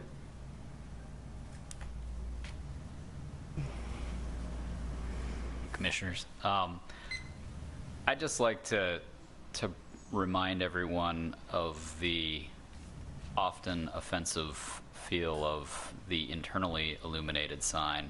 I mean, there's something about the internal illumination that makes it a lot brighter than an externally illuminated sign. And I'm particularly concerned about the signs on Powell that face the condominiums work across the street.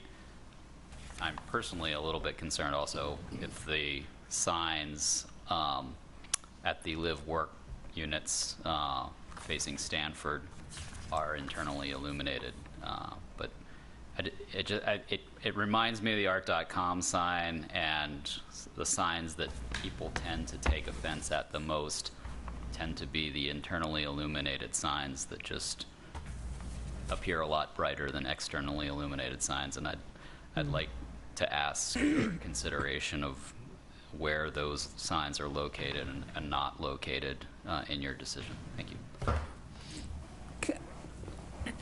I think that's a good question. Is there a restriction on how often, I mean, when the signs have to be turned off at night?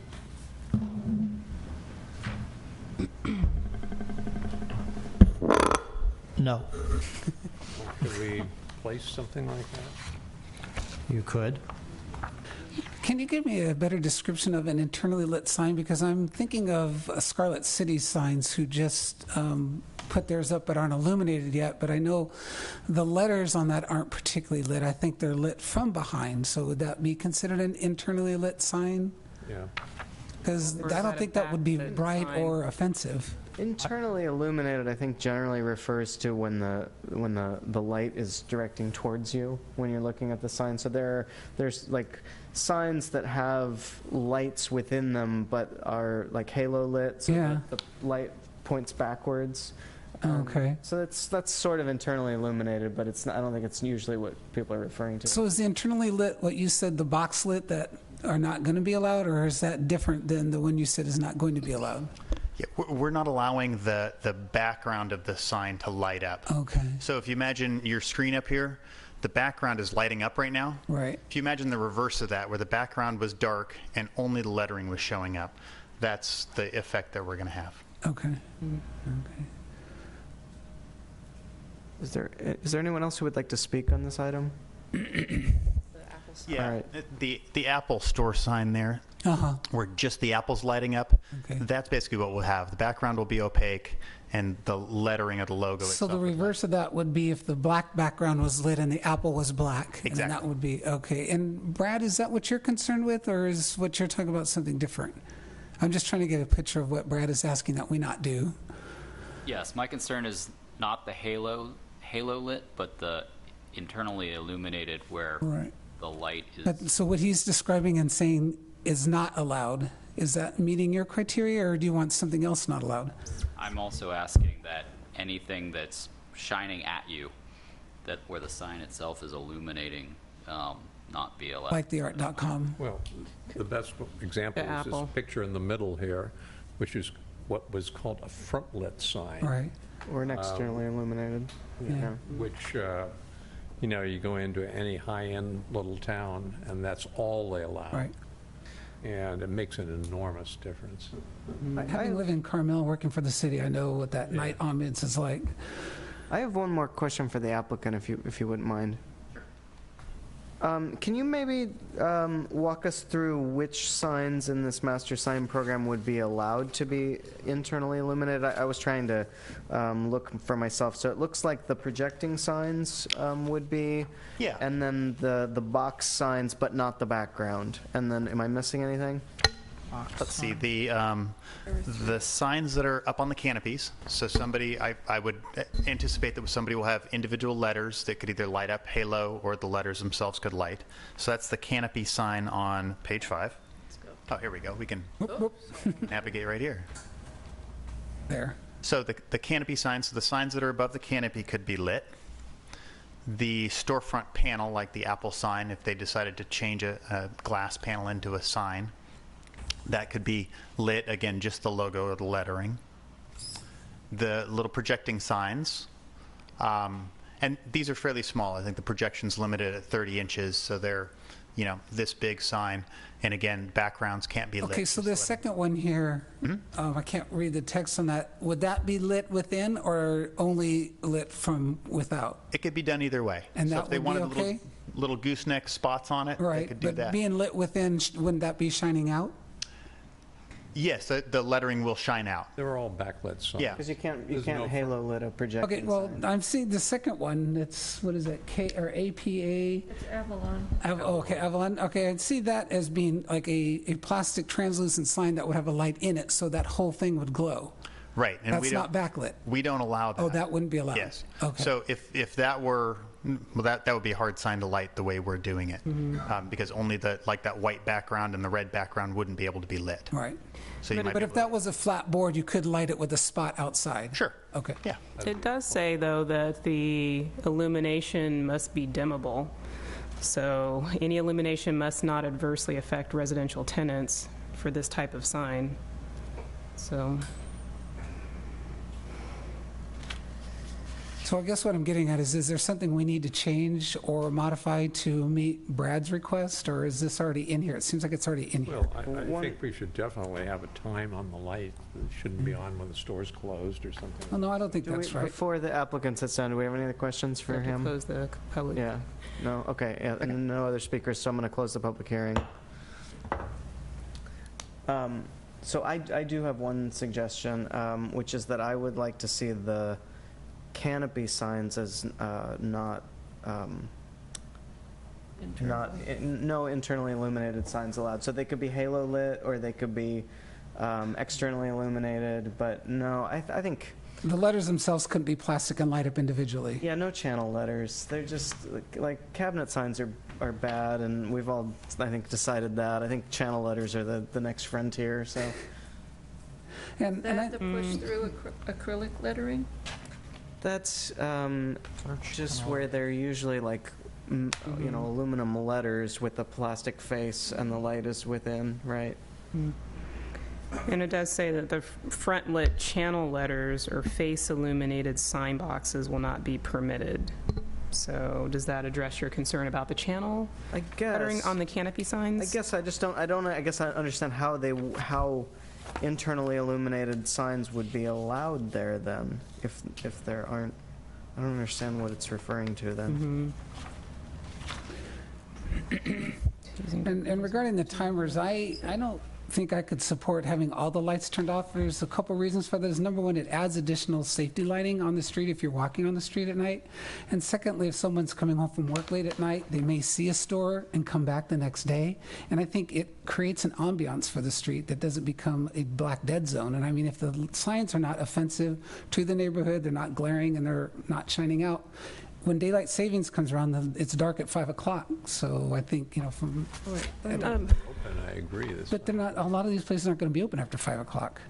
Oh, almost all of them would. On the corner of this development where it meets Powell and Hollis meet, isn't there a pretty big light feature there for the project, As just part in of the general? project, yeah.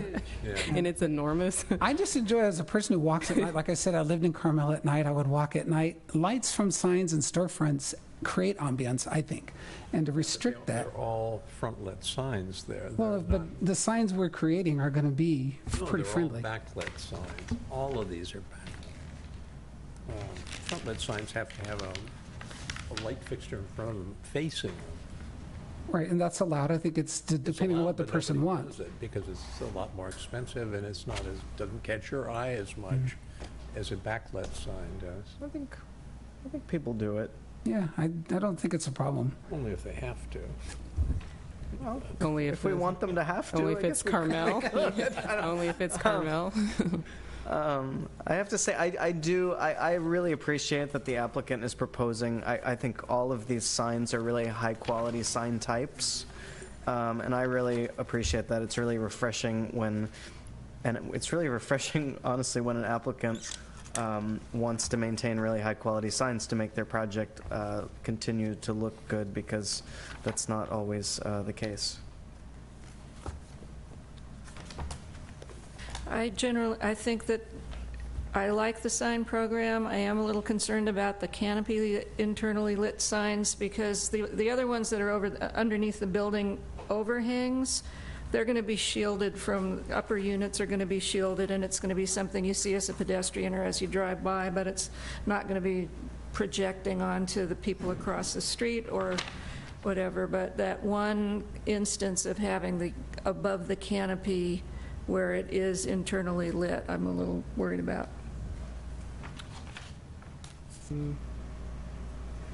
Well, that would be the one that would bother the neighbors the most, Right. and maybe that's the Yeah. one that should... The signs that face the residential units across the street, in the evening, I don't understand who are they advertising for, because on Powell Street, people just are going to zoom by there. They're not going to be slowing down to look for something on that stretch of road. Well, it'll probably be like a lot of places, vacant stores.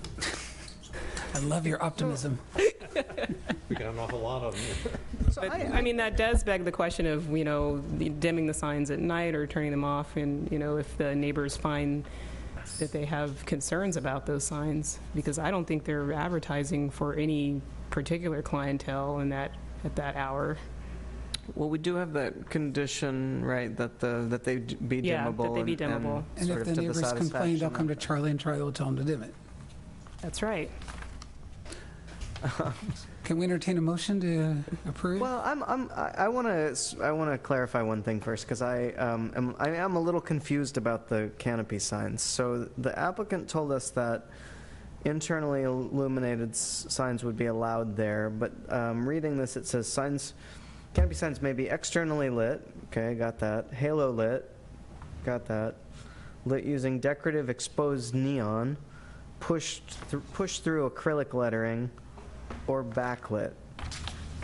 So I actually don't see, except for the exposed neon, I don't see how they would be internally illuminated. Am I missing something? No, maybe I was mistaken. I thought it was one of the ones that was internally illuminated. Can I elaborate? Yes. Please. A couple different ways that could be done. They could be halo lit, where the lighting is actually internal, Okay. but the face is opaque and the light bleeds out the sides. So that's technically an internally lit thing because the lighting sources are inside.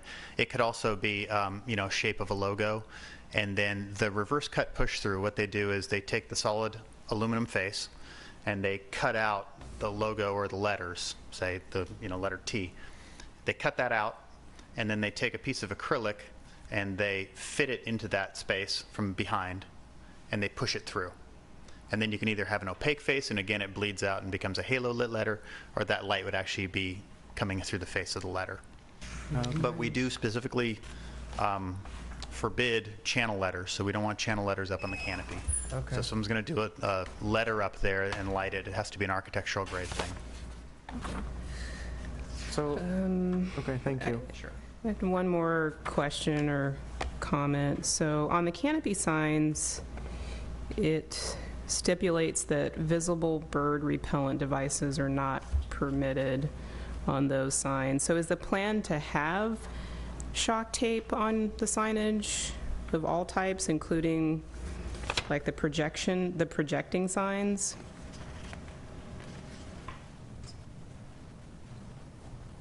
Because the pigeons like to roost on those too. Yes, I think that the idea is just that whatever you bird use, deterrent it's not just can't be visible. Yep. Okay. So whatever they can come up with just can't be visible. Okay.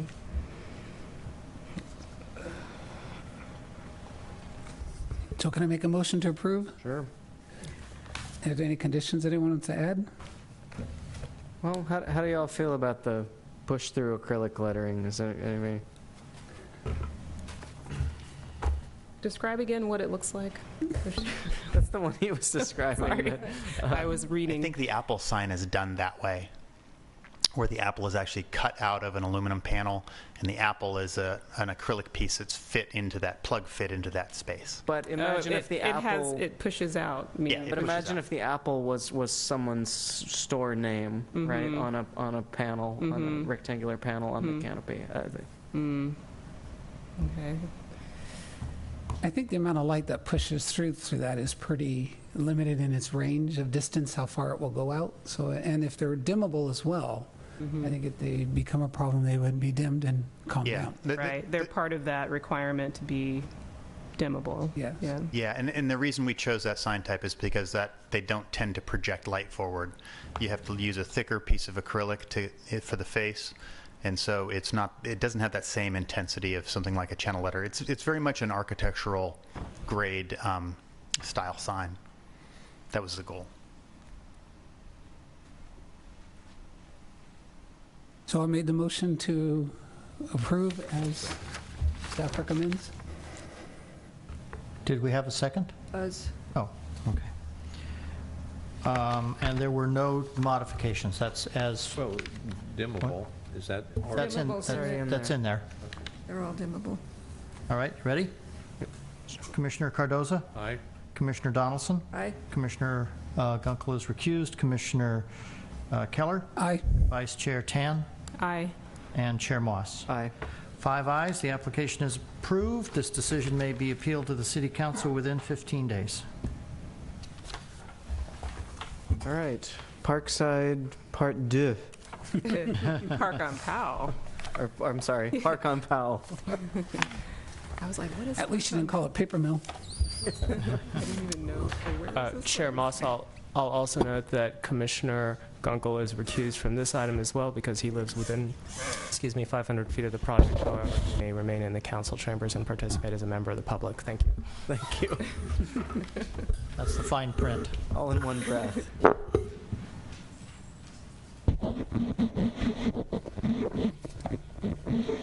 Good evening, Commissioners. It's been a long time. So now we're looking at Park on Powell, their major sign permit. So this is for identity for the actual project, not the tenants of the project. And this is at 1333, 1315, and 1303 Powell Street. Same as before, Powell Street to the north, Doyle to the east, Stanford to the south, and Hollis to the west. So just to familiarize with the addresses, 1333 Powell is the one that's closest, was on the corner of Hollis and Powell. 1303 Powell is the one furthest east along Powell Street, and 1315 is a little tiny building in between them. All of the signs are color-coded as well as have a letter assigned to them.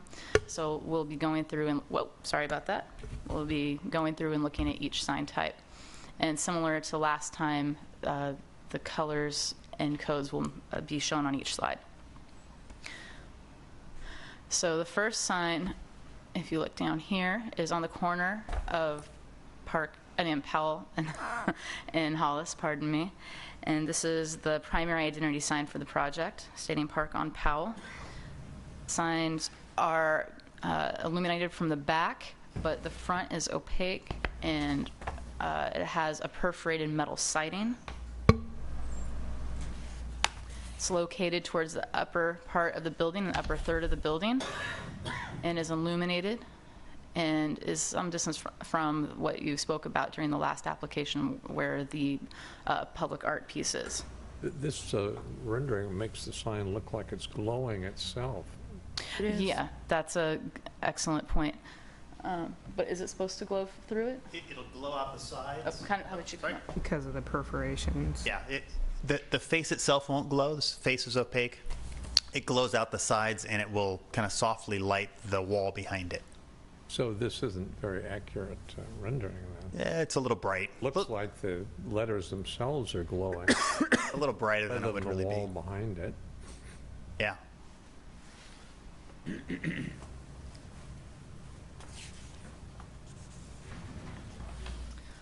Okay. So towards the corner of that same building, the eastern corner along Powell Street, is another canopy sign. This one is below the canopy and is a leasing center sign. And it is not illuminated. And here's a rendering of that sign. It's a little bit difficult to see in this blow up here. So there's a monument sign located between the two buildings along Powell. Here we are. It's located to help direct people going to the parking area. And then there's several more wall signs. All of these are relatively small, ranging between 7.2 square feet for the retail and leasing parking, and then 4.8 square feet for the residential parking signs. And these are located at each of the parking entry-exit areas. And neither of them are illuminated. Let me double check. No, these are not illuminated. And then additionally, there's 3 address signs, and they're each about 5 square feet, and it's hard to see on this blow up. I apologize. Hopefully in front of you in your plans you can see them slightly better. But they're centered near corners of each of the buildings, and none of these are illuminated either. So similar to last time, these have major design review findings opposed to master sign program findings. The signs must be necessary because of the nature of the establishment and location. These provide building identity as well as directional information for the project. They need to be no larger than necessary or be of extraordinary design. And these signs adequately identify the building while staying well under their permitted aggregate sign area, which is the 1 square foot of sign area per linear square foot of the project. So these signs are substantially underneath that.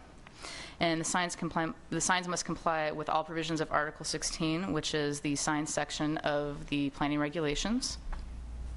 Additionally, the size, materials, color, style, and illumination must keep with the visual character of the area. None of these are illuminated. They're not obtrusive, except for, the only one that's illuminated is the Park on Powell sign on the corner. The signs are also readable, proportional, and visible, and they fit within the context of the building. And lastly, the signs relate well to the building design and architectural features. The signs and colors and materials are compatible with building design and respect architectural features by not bleeding over windows or falling over the canopies or any of the other specific designs of the building. Required findings for the signs, they must be consistent with the general plan. And they're consistent with the general plan in that they distinguish Emeryville for the community and visitors, and it respects the existing architecture. They also conform to the Emeryville design guidelines. They are unified with the building facade and integrated into the building features and elements. They're architecturally compatible, and they're of a high design quality using high quality materials. and they're compatible with the building and surrounding area. So once again, Ted is available if you have questions, as am I. Any questions for staff? Great, thank you. Would the applicant like to come up? Yeah, I'd just like to say, I didn't get to say it before, but thank you for your time. And I'd like to also especially thank staff, especially Sarah. This particular piece was very much a collaborative effort. It started out very different than what you see today. And a lot of that was due to Sarah's input in the rapid response we got from staff. We got a lot of great input and great notes, and we were able to kind of change on the fly. We had addressing issues and project name issues and all sorts of stuff flying around all at one time. So really appreciate the input, the response that we got. And then the other thing I'd like to say is that we did think about the neighbors across the street. That's why the primary sign is pointing perpendicular to Powell. And it's located in a place where there's no glare coming into any of our residents and really shouldn't affect any of our neighbors or anything like that. And really, that's the only lit piece. The leasing sign is unlit, and the thought there is that the activity in the leasing center is supposed to be really the focal point. So it's more of an informational, and really the bulk of the rest of the signs are really informational, help people find parking, park in the right place, and locate the leasing center. So that's it. Thank you again. Thank you. Yes. So with that, we'll open the public hearing. Are there any members of the public that would like to speak on this item? All right, seeing none, we'll close the public hearing. Well, I think these signs are so unobtrusive that I have no objection to it. I like the entire sign system except the large Park on Powell sign. I think it's too much with all the other lighting that's coming from that corner. I don't think it's necessary for the apartment complex. It's not a hotel. People are going to come in and lease it, and you don't need an 18-foot long sign. So that's... It's very softly illuminated, though. It's only around the side of it. It's not front. The letters aren't illuminated. So I agree with both of you. I think the illumination is good, but I also think it's a little too large, and that's partially because of the findings that these sign findings that I've never liked and still don't, which are sort of that, it's got to be no bigger than necessary, but it has to be readable, which is, I find those at odds with each other. But in looking, I think it's plenty readable, and in looking, to say it's no larger than it has to be, I think it's probably a little larger than it has to be. So, I think if it was reduced, 8 or 10%, it wouldn't be terrible. The other thing I have a couple comments is, and it might just be the rendering, but when it is placed in the building, I'd be careful on how you place the park and on, because in the renderings it looks like one word. So between the C and the O, I would probably create enough space. And again, it might just be the rendering and the angle that it's looking at. But when I first looked at this, I was going, what is that name? Parson. Yeah, Parson. It's and then I have a kind of a concern because of the scale of the signs and the lack of them. And that being the parking. The public parking garage on 65th Street, when Aquarius was across the street, the owner, Patrick, there often complained that people said they could never find parking in the area. And that sign was quite obvious to me that there was parking there.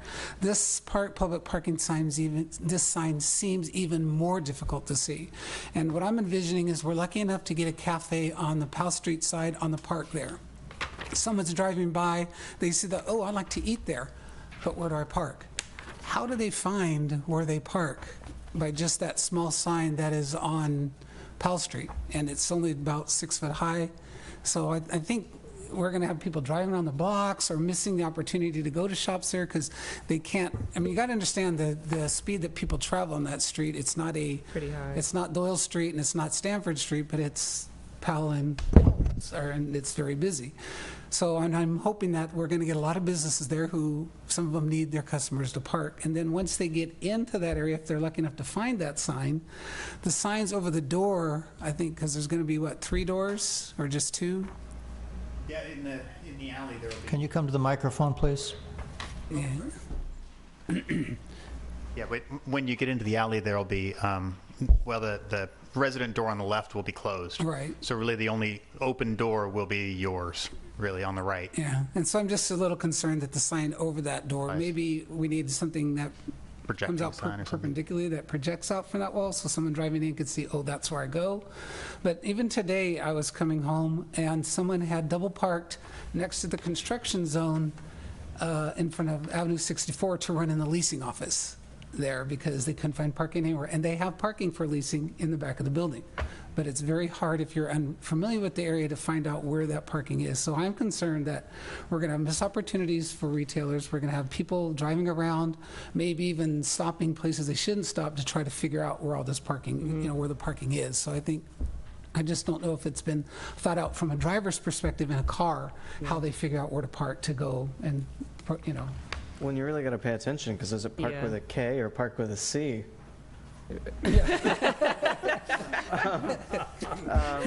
But I hear you.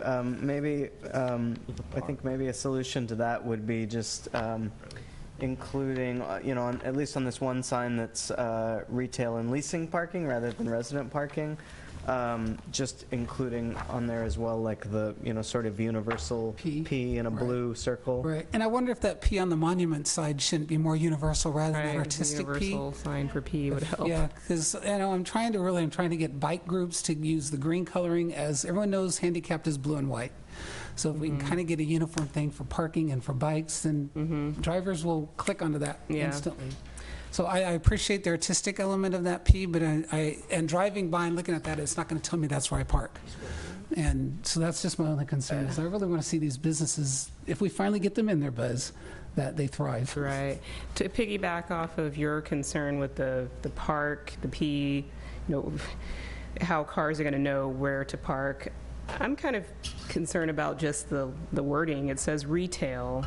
And I've never really noticed other places like this, whether they say retail or whether they say restaurants or whether they say shopping. Yeah.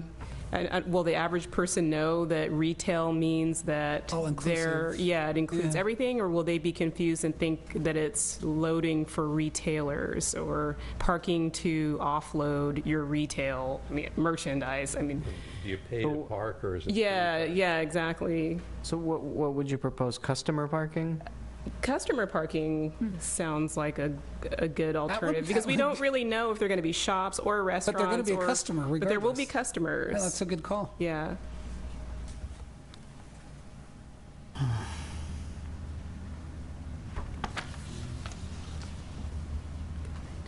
Would anyone care to make a motion? I move to approve with the Park on Powell sign being slightly reduced, and the 10% you suggested. I think that would be and that the fair amount. Customer parking sign be made more uniform, presentable or something. More prominent, I guess, really. Right. Well, I think a more uniform, try to use a more uniform logo for parking rather than an artistic one. For the symbol. Can we just specify some sort of universal parking symbol on both of those? Yeah. And call it customer parking and not retail. Universal, I mean, the P being sideways looks like, I don't know. Yeah, it should be doesn't tell me upright. that's where parking is, but yeah. I think the sideways P is for Park on Powell, isn't it? I don't, could be either way. Can I just ask the staff, is that clear enough? No. You got that confused look. First, as far as the Park on Powell sign, you want it reduced in size, correct? Correct. Is that right here? 10%. Did we hear 10%? Now this is 10% of the linear dimensions? Because 10% of the linear dimensions results in about a 20% reduction in area. So is that? No, I think 10% of area was my intent. 10% of area is about I think about a 3 or 4% reduction in linear dimensions. So 10% reduction in area. Okay. So what does that mean for the linear dimension before we settle on that? Like how much shorter? Sort of hard Pull to out our say. calculators. Well, it's almost 14 feet long. Okay. So, get your calculator there, Michael. Yep.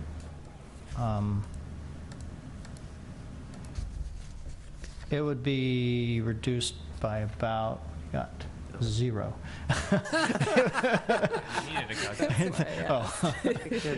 I think it would be reduced by about 4 or 5 inches. So 0. So would you say 20? 0, basically. If you reduce it 10%, it's 14 feet, that would be 1.4 feet. So that's about 1 foot 5 inches, something like that. I have more of a problem with the illumination than with the size, actually. But Well, that's me. I think the illumination is just going to be a soft illumination. And I guess I have a different take on signs. Coming from a more artistic background, I appreciate the graphicness of signs. Yeah. And I think, seeing that driving by the freeway at night, it just kind of draws people into Emeryville. And I don't have a problem with signs being lit.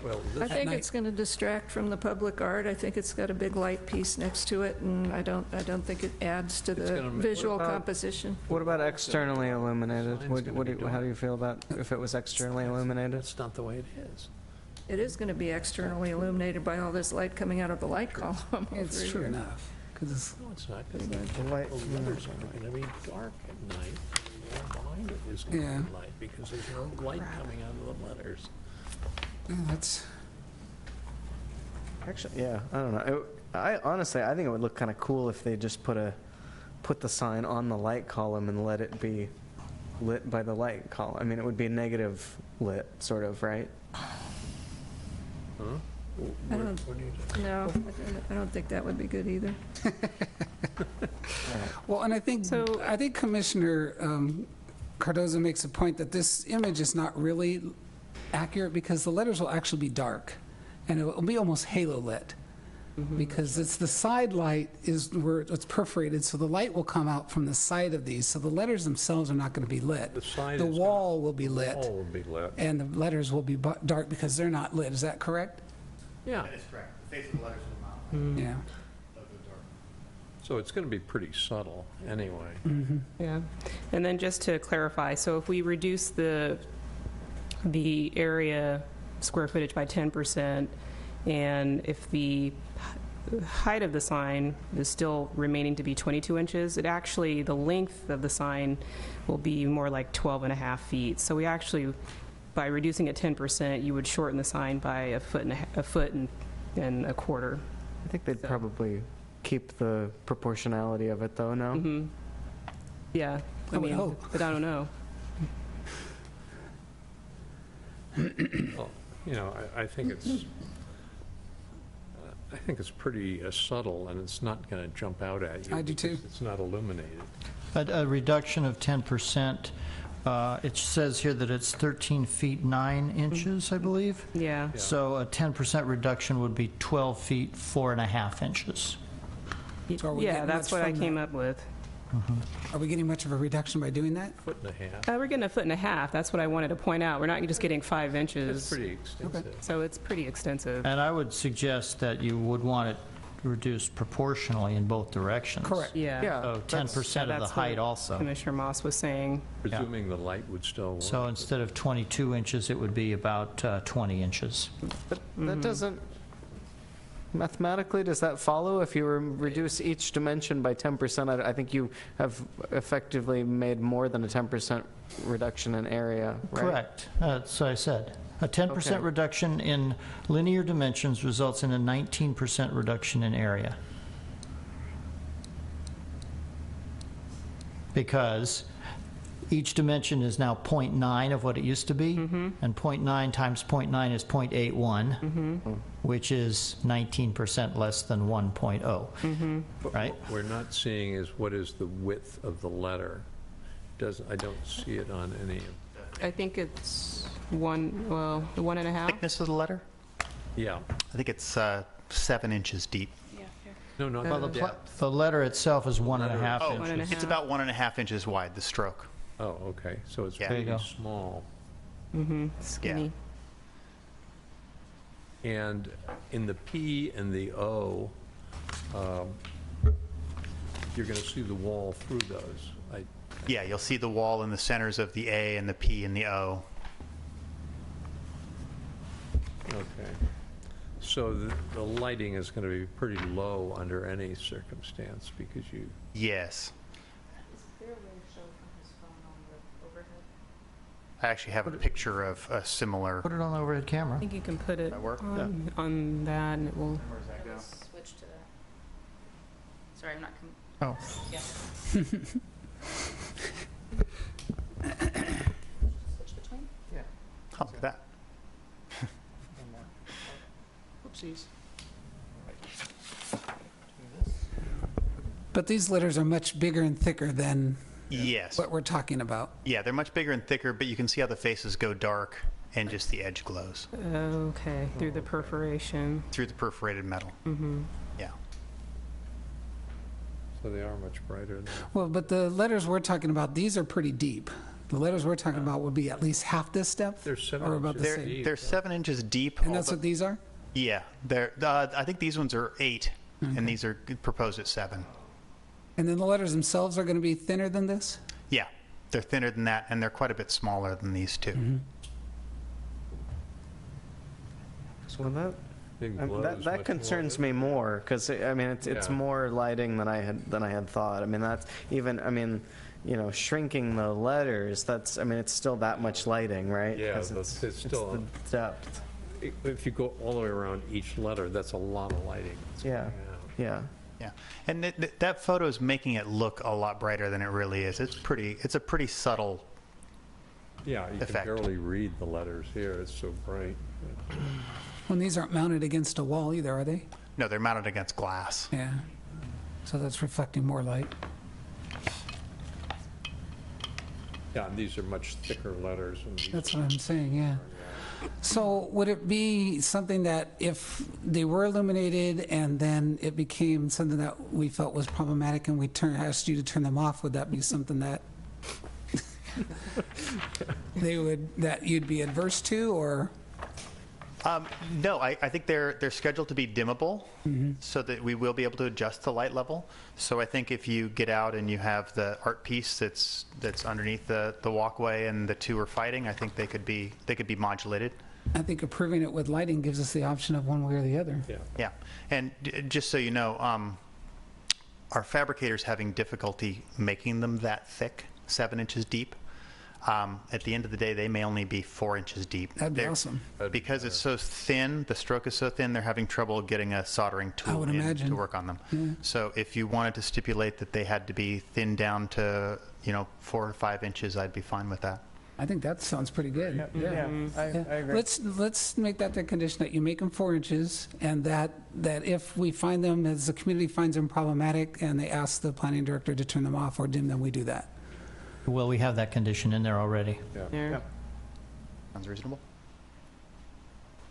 We don't have the shutting off, we just have the dimming in the conditions right now. Well, Dim. right. So- I mean, I suppose you could dim to 0, but That would shut them off. Okay, is that, So do you want to read back what you have as the motion, Charlie? well, it sounds like, let's see. So for the Park on Powell sign, I have 10% reduction in linear dimensions and reduction of depth to 4 inches. And for the, replace the word retail with customer and include some sort of a P parking logo on each of the parking signs. That's more considered standard industry, something that's more identifiable to customers as parking and not Park on Powell. If you'd like to say the international symbol for parking, that would be fine. international symbol? Yeah, the Perfect. P in a circle. Yeah. Perfect. Yeah. So was that my motion or Buzz's? I think it That was Buzz's Buzz motion. made the motion. Motion? I think you did. Yeah, you made that motion. Commissioner Cardoza made the motion. Was there a second? I'll second it. All right, are we ready? Okay, on the motion, Commissioner Cardoza? Aye. Commissioner Donaldson? No. Commissioner Gunkel is recused. Commissioner Keller? Aye. Commissioner, Vice Chair Tan? Aye. And Chair Moss. Was that an aye? Aye. Okay. We have 4 ayes, 1 no, and 1 recusal. The application is approved. This decision may be appealed to the City Council within 15 days.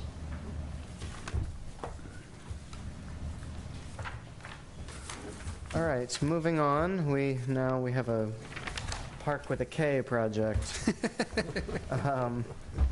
So this is a study session on the Christie Avenue Park redesign and expansion. And on that, I have to recuse myself because of living proximity of closer than 500 feet to the project. Thank you. And are there... Not an owner, so We're not going to go with that tonight. We're just given that, are there any other disclosures on this item? I will disclose that I did meet with the applicant on the larger marketplace project when that study session was before us, but not specifically on this park project. Can we have the staff report, please? Sure. Good evening, Chair Moss and Commissioners. So this is an FDP for the Marketplace Christie Park expansion and redesign.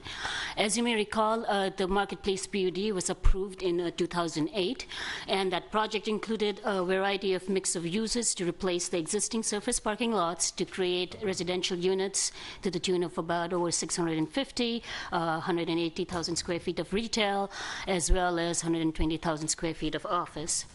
And the project was to be built in phases over a period of 25 years. In October of 2010, the first phase was approved. The FDP for the first phase was approved, and this 93-unit residential building is currently under construction. At the December of 2013, last year, the Commission saw a study session on a proposal for realignment of Shelmount Street and construction of a garage with ground floor retail as well as a new grocery store. This proposal at this point has been deferred to a later stage. So what we are looking at here is a study session for an FDP application for the Christie Avenue Park redesign and expansion. So this is the graphic for the Marketplace build-out, and where you see the red circle is the location of the park. And the next graphic kind of gives you a better picture of the area of the park that was approved as part of the Marketplace PUD. This aerial overview kind of gives you the existing situation. You have the existing park, the Christie Park, which is right here, and this will be expanded to the north of it, which is currently an existing parking lot. So the existing park is about 0.81 acres, and the expansion would be a little less than half an acre, bringing the total park site to 1.25 acres. Now, this is the preliminary design for the park. This is something that has not been shown to the at the community meeting or at the Parks and Recreation Committee meeting. At both these meetings, the approach that the applicant took was to introduce the site, talk about the site conditions, show graphics of different kind of program elements that may possibly be included in the park. And once they received the comments, this is the preliminary sketch that is in front of you so that you have something to respond to. Just so that you know, we anticipate a second study session, so this will not be the last opportunity for you to talk about before it comes for a decision. So we do anticipate another study session on this. As you can see, the park is a mix of active and passive uses, and I'm going to let the applicant go and describe the process through which they have been thinking about this park. And what I will do for you is to kind of describe the comments that they have been received, and also see how it conforms to our PUD, as well as the Parks and Recreation Plan that we have. So the community meeting was held in the end of May at the Hyatt House Hotel. Around about 25 people attended, including Commissioners Keller and Donaldson. One of the comments, the main comment I would say, is that this was comment by a number of citizens was to retain the existing connection through the park from Christie Avenue to the public market. There was a need to create space for a dog park as well as children's play area, and the suggestion was that these two features should be to the north of the park. It was also commented that in addition to children's play area and the dog park, that we should not forget to leave space for people to relax in solitude and basically hang out. Importance of good lighting was emphasized. The Parks and Recreation Committee comments are as follows. They had specific recommendations at their meeting. One was to eliminate the existing stage, create mini plazas at entrances, and that should include seating areas, create active lawn space to accommodate the movie screenings that the city holds, create hardscape for group exercise activities, create public art pieces instead of using standard play equipment, include lighting and power outlets to accommodate special events as and when they may happen, and to save the existing magnolia trees to the extent possible, and to make a design provision to allow children and I suppose people in general to enter the park from the south end. Currently that parcel is owned by the city, and it's a site for affordable housing unit. And in the future, we anticipate a housing project adjacent to this park. The project was also reviewed by staff at the DCC meeting. One suggestion that was made was that they should show optional plans, a plan that completely redesigns the park, a second that retains the existing park as it is and combines it with the design for the new portion, and a third that is a mix of the first two.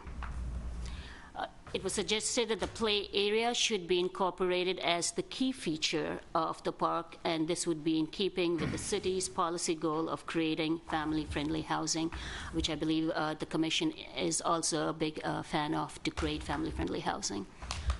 There was a suggestion to include some kind of a playground, such as a half basketball court, as it was thought that this would keep the park active at all throughout the day, essentially, and throughout the week as well. It was noted that the trees cannot be planted on the sewer easement running north and south at the southern boundary of the park.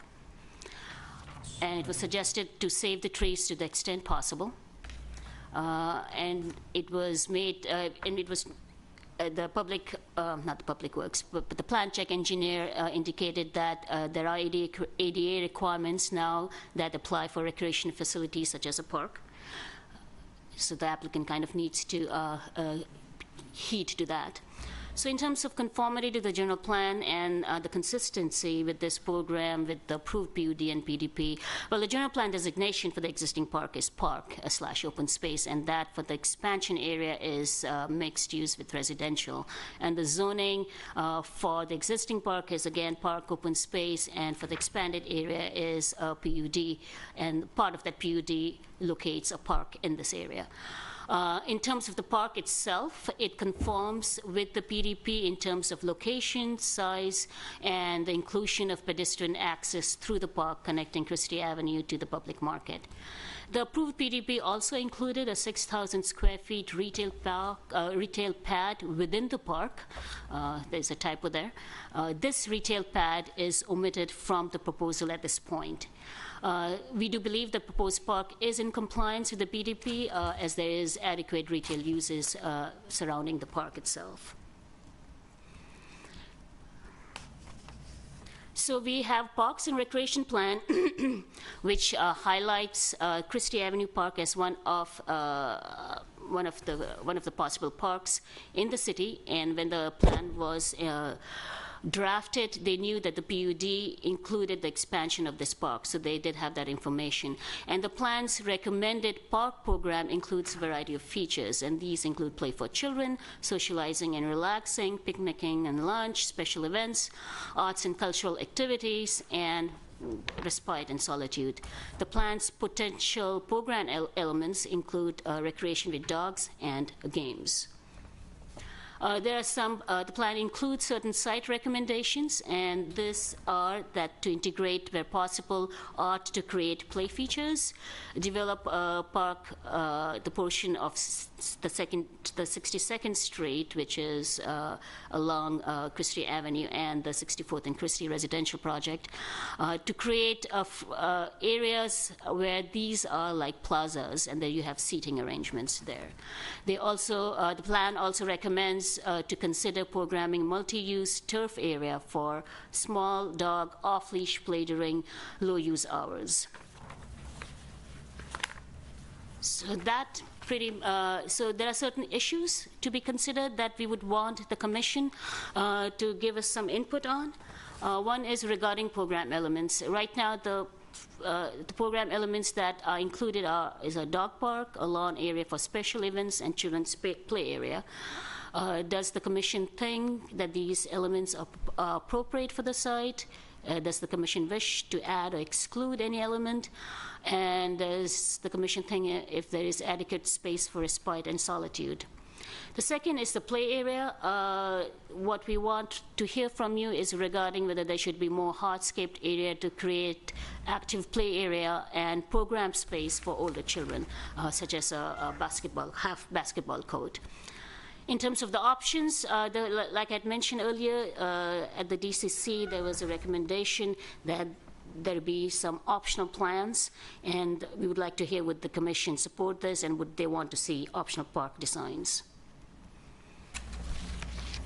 In terms of landscape materials, we would like to hear from you if you have any preferences for the plant palette for the park, and would you like to see all existing healthy magnolia trees be preserved, or would you want to see the preservation as they can be accommodated?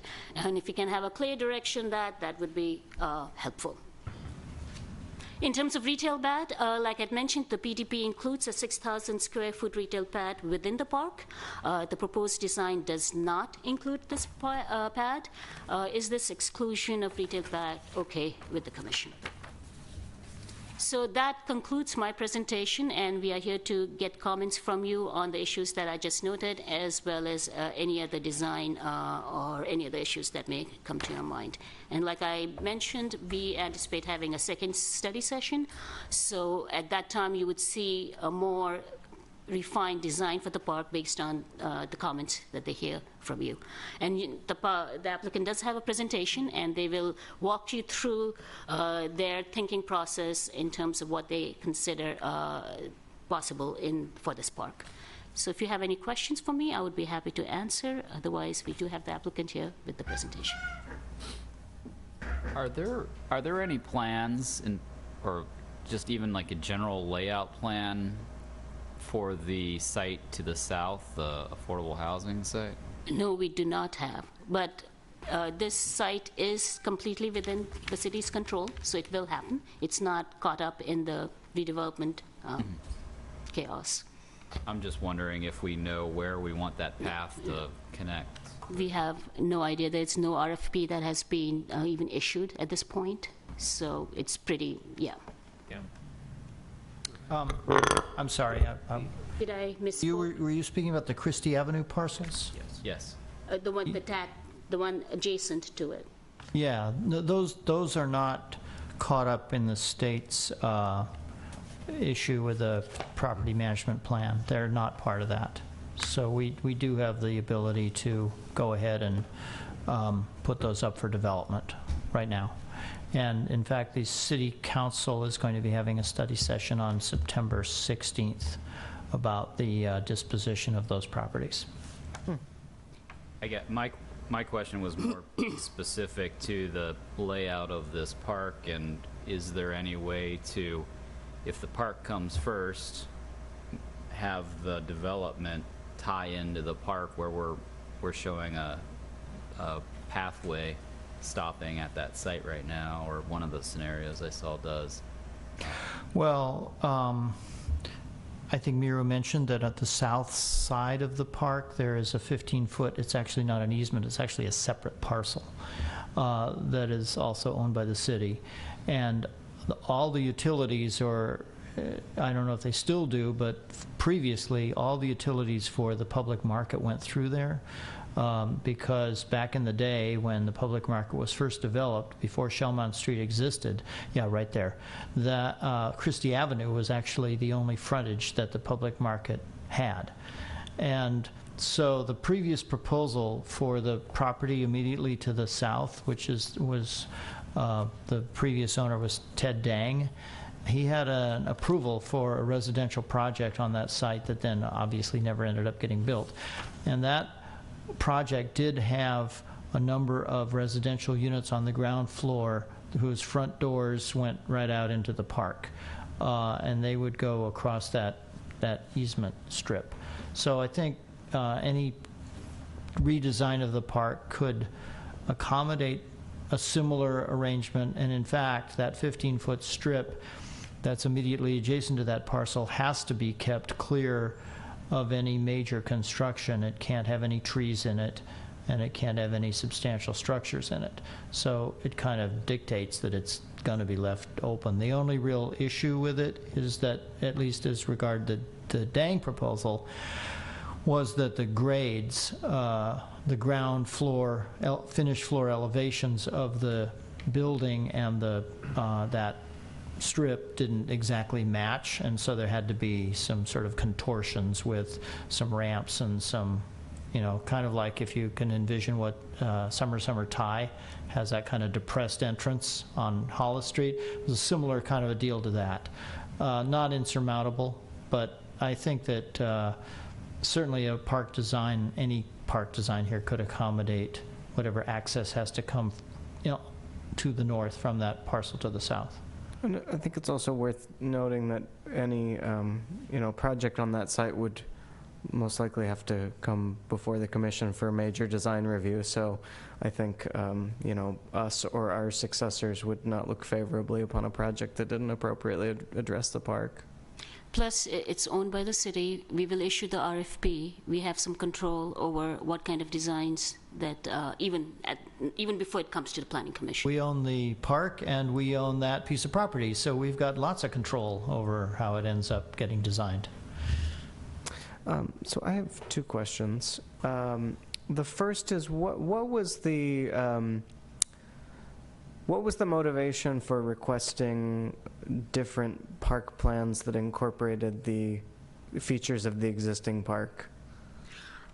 Well, there was a comment made during the community meeting, albeit by just one individual, but very strongly so, who mentioned that the park as it existed in its form was perfect and that she did not want to see any change. And the motivation also, besides that, I think the motivation behind is to give an idea for the decision makers how it can look. So if you have, depending on the kind of comments that they receive, they can incorporate that in different ways, and you will have choices. Like I mentioned, that there is a second study session. So that was mainly the thinking behind. But just for clarity, but the applicant would fund improvements to the entire park as part of the Marketplace project, correct? That is correct. Okay. Yeah. And then my second question is, I'm just trying to remember sort of the entitlement history and process to come for the Marketplace project. So if I remember correctly, there is an approved PDP, but the commission still needs to approve or adopt or whatever the FDP, which would sort of include the configuration of this park, right, as well as the configuration of the rest of the site. Correct. So but it's not one FDP. Yeah, it's There's a separate FDP for each proposal, each phase, each piece. Building. So the park would be its own separate FDP. Okay. 64th and Christie building currently under construction got an FDP. This would get an FDP. Each subsequent building would get its own FDP. So I guess my question then is the shape of the park, the configuration of the park is not that's in play too. That's not something that's approved, correct? Correct. You mean what you're looking on the screen, whether this is the exact, well, the location, I mean, there'll be a little, you can trigger it, you can jiggle a little bit, but this is the area of expansion, and the total area would be what it is. But the FDP that ultimately comes before you for the park will dictate the shape of it. And it's based on their proposed future building layouts. Okay, let me ask another question then. What are the parameters that have been approved? The amount of park expansion, is that the size of the park expansion? Is that something that's already been approved? So this is what is approved. So this is the marketplace at build out. So when I check for this FDP's compliance, what I will be looking at, among other things, is whether the park that is being proposed right now, is it in this location? Is it about this size? Now, whether it is a rectangular or whether it is slightly, not a perfect rectangular, that's just minor deviation. But the key thing that I'll be looking for is the location and the size. And the fact that it does have this retail pad, which is a question that I have posed for you. So this is what was approved at PDP. There is actually already one change which affects the park, and that is that when the FDP for the 64th and Christie building was approved, that roadway that is next to it, which is the future 63rd Street, is actually shown in the PUD as not being where the current drive aisle is. If you notice, it lines up with the driveway of Avenue 64 across the street, but in reality it doesn't line up with that. The building footprint is smaller than that, and the roadway is a little bit to the north. So that means that the park area to the south of that roadway is bigger. It also, the PDP doesn't show any additional buildings there. There's supposed to be a park on the opposite side of that roadway from that 64th and Christie building, but it does show an area, a defined area for the new park. So because the roadway has been moved to the north, that means the park basically has become longer and skinnier. Okay. In order to have the same area. That's why it has that kind of wedgy shape to it.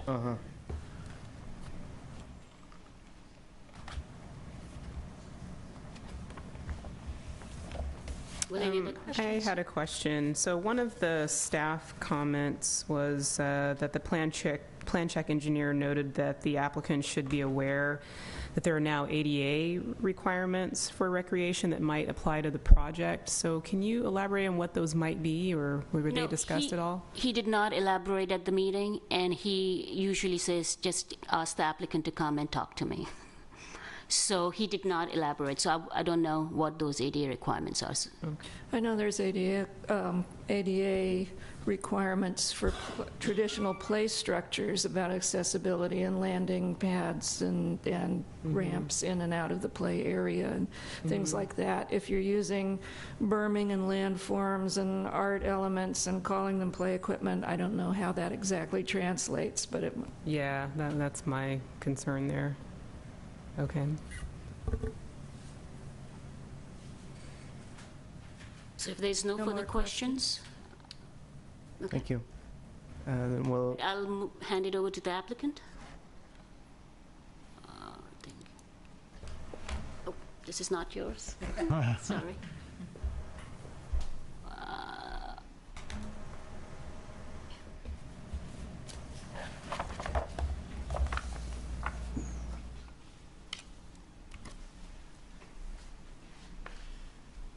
Good evening, Commissioners. My name is Mark Steffen. I'm the president of City Center Realty Partners, the owner and developer of the public market.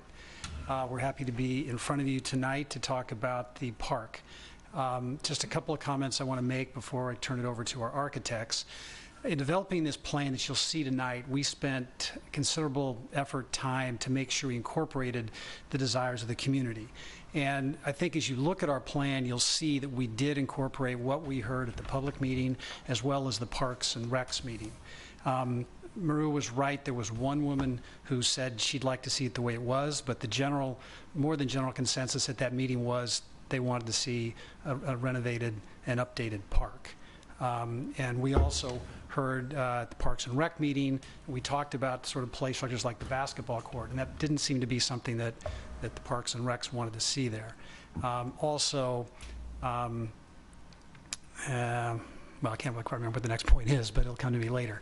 But with that, I'd like to turn the presentation over to our architects, Aaron Ashley and Ann Howerton from Hart Howerton. I don't know. Thanks. Nice to see you again. We were here, I guess, several months ago, and we've seen several of you at the community meetings and other times since. We spent a lot of time with Charlie, Maru, and the rest of staff thinking about the project in general and working through a lot of issues that come with a PDP that was made in a slightly different era. Maru gave a pretty thorough introduction, so I won't belabor that, but just to remind you of where we are at. The original PDP is the outside line. The 64th and Christie building was the first phase of that. The Christie Park is a out parcel, but was always considered under the PDP as something that would be improved. And there were some preliminary ideas in that PDP, which we've reviewed and considered as we've gone through our own process. The current direction for the ultimate build-out of the marketplace site is a series of individual parcels, mix of uses, shopping, office, residential, with the expanded park along Christie. We tried to canvass, Ann and I both live here in the East Bay and spend a lot of time in the parks around town, and we wanted to make sure we were up to speed on how this park would sit within the larger kind of context of parks in Emeryville. And in red is the current size of Christie Park, and a good comp is the Doyle Hollis Park. And in fact, it's really a very immediate comp in both sort of dimension and size, both about 1.25 acres. The demographics, I guess you could argue, around the parks are maybe different today, and there's certainly a question of how that'll evolve as the marketplace and surrounding parcels get built out, and I think that's definitely something we'd appreciate your feedback on. One of the challenges of describing the park today and understanding the future case is today the park is surrounded by very little but a 2-story gym. You have the sort of lawn area in front of PPP. You have the 4 to 5-story building under construction. You also have a number of uses and a number of users that are very accustomed to the layout here, especially this diagonal path through the park. And that's something we heard frequently at our community meetings. The future case of the parcel is very much one of a very urban park. The city-owned parcel, which we presume to be in the 5 to 6-story height, but frankly could be anything, I guess. The potential of mixed-use buildings and residential buildings on the marketplace site, all in the kind of 5 to 6-story, 85 foot probably at the highest. So the character of this thing becomes quite different. Again, the PDP as it was sort of configured, and it's a little different because all the roads are different. The park was sort of ending here and was a little fatter. It was kind of more similar to the width of the park as it is today. And it also had a 6,000-foot retail pad in it. We have preserved the area that was anticipated in the PDP, although you get an extra 6,000 feet, I guess, without the retail pad, as we're looking at it. Mark and his team are retail guys, and I think the project as a whole has been couched in an understanding of retail, and we really believe that the new retail and the existing and updated retail of the public market will be sufficient, and a restaurant in this location or a retail pad in this location would not be terribly successful. So instead, giving more area to dedicated park space seemed to be a win for everyone. A little bit on kind of what's out there today. There's a lot of folks who come and use the park at different times of day. We've heard at the community meeting there's maybe some unsavory folks that use the park at night. The lighting and the physical conditions are maybe not conducive to the feelings of safety. So what we heard time and again is make it real easy for us to get across the street. We know this crosswalk has had some serious issues over the years, but make it real easy to get to the public market, to shop, get over to Amtrak. That is the real usage corridor. There's a recognition that at different times of the day there's a lot of different users, and that the berm that's there today and described by this hatch and the hardscape to the south don't maximize the utilization of the area out there today. And so maybe there's a different configuration that's I don't know, more welcoming, more protecting, and more open, less nerve-wracking if you're walking through and, as the sun's down. There are a number of trees out there today. For the most part, and Ann will get into this in much more detail, they're parking lot trees, and the healthiest of which are along the north edge of the park today, the south edge of the parking lot, and there's some magnolias. I don't know that we think they're specimen magnolias, but there's certainly some of the healthier trees out there, and we think our proposed strategy will find them a healthier home. And lastly, the park is a noisy, windy place, and I think it's easy to forget that if you don't walk across it on a regular basis. But between the height of PPP and some of the other buildings, the height of the tower at the office building at the public market, the noise of the freeway, and so one of the things we're challenged with is how do you create a place for a community to really spend time and enjoy themselves at a place that sometimes the physical conditions are not super conducive to. Again, kind of keeping track of what's there today versus what the future condition will be. Today the park gets great morning sun and on the whole park, and good all-day sun on the southern half of the park. And PPP certainly casts a long shadow, what you're seeing here, in the afternoons. At build-out, the city parcel has the potential to cast a pretty long shadow on the southern half of the park, and that's something we're trying to be mindful of as we look at this. But the area of the park that gets sun all day happens to be adjacent to where we envisioned a plaza and the connection to the public market, and consequently an area where more kid and family, friendly activities would take place. And so some of that park programming is driven by the physical conditions. The last thing that I don't have a slide for, but just wanted to reiterate, is that everything under the ground is pretty nasty. And we know this, and it's amazing to see the magnolia trees as healthy as they are, given what they're growing in. And so a condition of what we're looking at is how to create a place that's more welcoming for trees and using trees in the right way. With that, I'll turn it over to Ann. Okay, that's the only button I need to know, Just right? that one. Hi, everyone.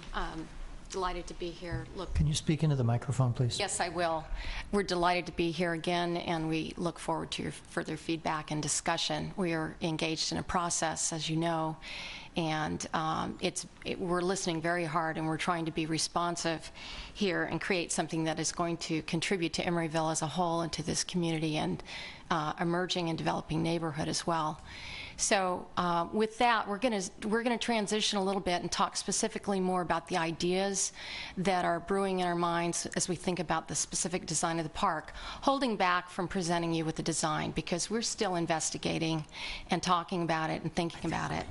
But I would like you to think about, in particular, that sun and shade diagram we had a minute ago, because it really creates a pattern of use and potential use as we think about what goes where. And we can always drop back and look at those slides again. So let's move forward.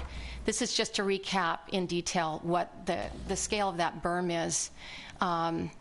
In fact, what we heard is that the kind of questionable areas on the slide to the left, where there's some late night activity going on and some calls to the policeman. And this is crossing the park. Everybody does it. It was very strong in the community reaction that it's highly utilized, very important to everyone, and the request for lighting was made over and over again. This is where the expansion will expand in the direction of this parking lot that's screened off currently during construction. There's a pretty good example of how well London Plains are not doing on the site. And in fact, at the PPP, the Pacific Park Plaza, directly across on Christie, no trees grow. And we had this conversation with a number of people who showed up at the community meeting. So there is great concern for a high water table, some pretty nasty soils, and swirling winds on the site, which in fact they commented make it not a great concert location, just kind of hit and miss. So let's speculate a little bit about what Christie Park can be.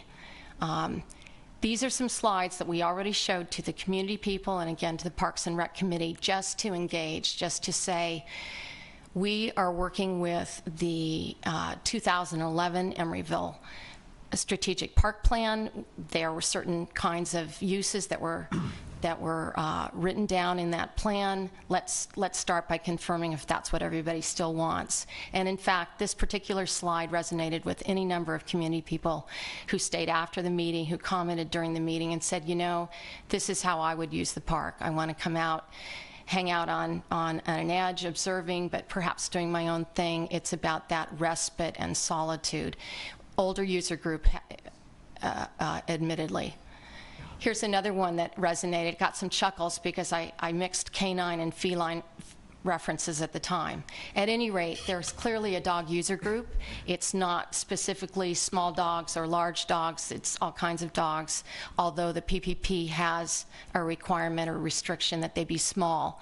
So this is just a fun park in New York City where we have, our firm has an office, and you can see it's quite engaging even for people who don't have dogs. So as we think about these socializing opportunities proximate to entrances, and shall we be unleashed and regulated, or shall we dedicate a little space, or, you know, that conversation can be engaged. Here's another fun detail. It's really kind of fun to see what happens if you put a little bit of water and you can drain it. This is a famous urban park, loved park in Philadelphia. It's called Rittenhouse Square. It's surrounded by high-rise office buildings. My own kids went to school and lived nearby. I've spent a lot of time there, and it's amazing to see how a beloved park can flex and accommodate a lot of users. Here, it's a routine for many people to come out and get out of their apartments and sit in the park, chat, read, just get out in the open space and enjoy a patch of sun or a patch of shade, as you can see here. And this is something closer to home. This is Santa Rosa. It's obviously a small events going on. People brought their own chairs or sat on the grass. They're circling around and looking at something that's going on. Perhaps it's a music event, like we heard has been put on in the existing Christie Park from time to time. Again, to recall the dimensions, I mean, if you think of this in terms of tennis courts, you know, we're sort of like on the right side, we're a little longer than the tennis court, and on the left side, we're exactly like 2 tennis courts or 3 tennis courts. All in all, it's still less than 6 tennis courts. It's a small space. If we fill it with too many dedicated uses, and they preempt the flexibility, which is also part of the mandate of the strategic plan, I feel that we may end up with an even smaller park in effect. So something to think about. Can I go back for a minute? I just want to go back and say that dashed line is more or less where those magnolias are. So as you think about the right side and its dimensions and the left side and its dimensions, and that line of magnolia trees pretty much forms a cordon that separates and bifurcates the park and prevents some other things happening perhaps. So again, this is just a resummarization of what we found in the program recommendations of the 2011 City of Emeryville strategic plan. And the one thing we didn't put in because it was too wordy was the phrasing about the dogs. And at that time, the thought was do something to accommodate some, as an area perhaps, some off-leash play. What we did hear, though, in the community reaction was, yes, there are a lot of dogs, and maybe there should be a space, maybe it should be at the north side.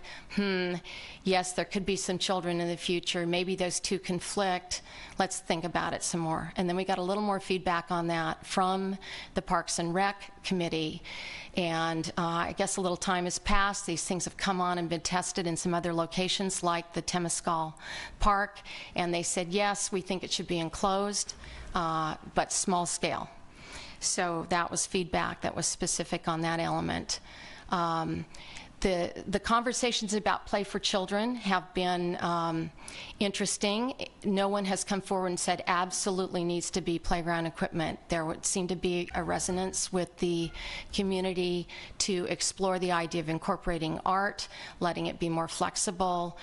The idea of nature elements drew a strong response from any number of individuals. Let me just click through some slides here to help that kind of come to light.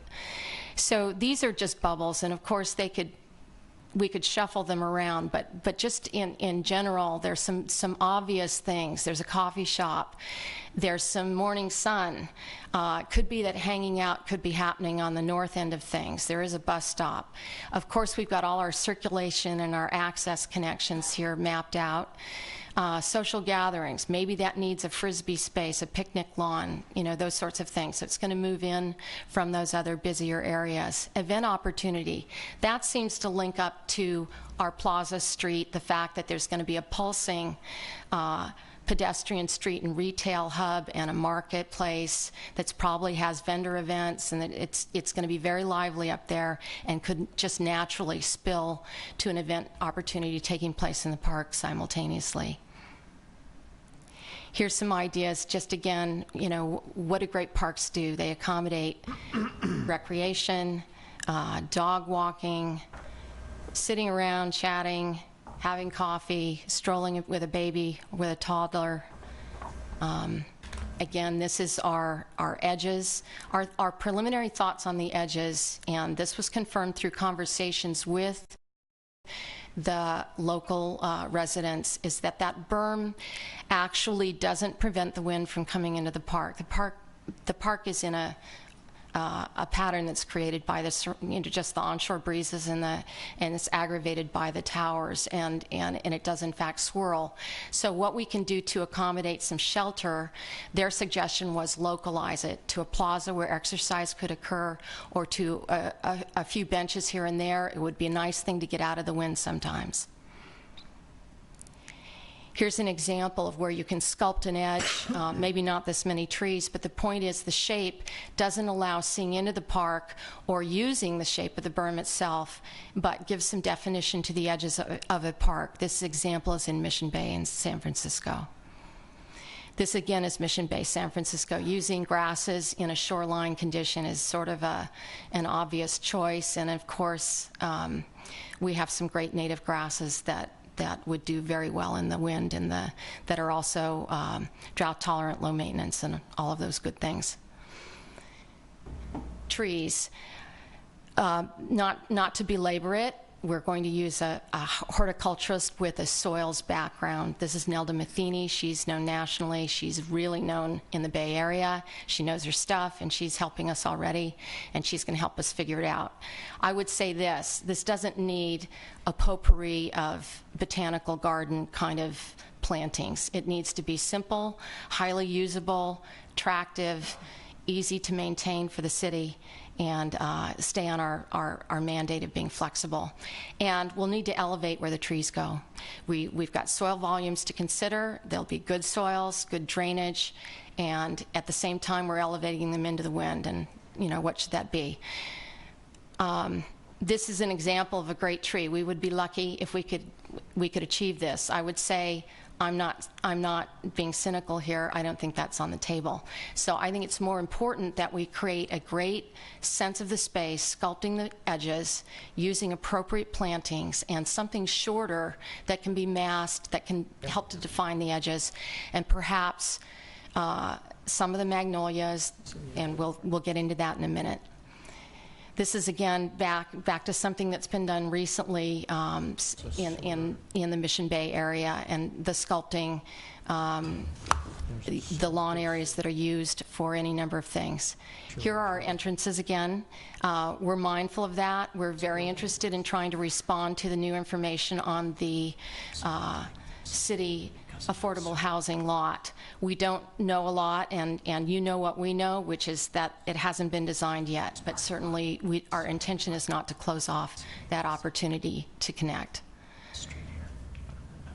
Entrances can be places for social gatherings. So this is, again, an example back to Rittenhouse. This is a place where the adjacent apartments have young families of graduate students primarily, and they come out here with their youngsters and hang out at this tiny little sculpture with a built-in seat. And it's really quite charming, and it's of no considerable scale, and it's set just inside the park entrance.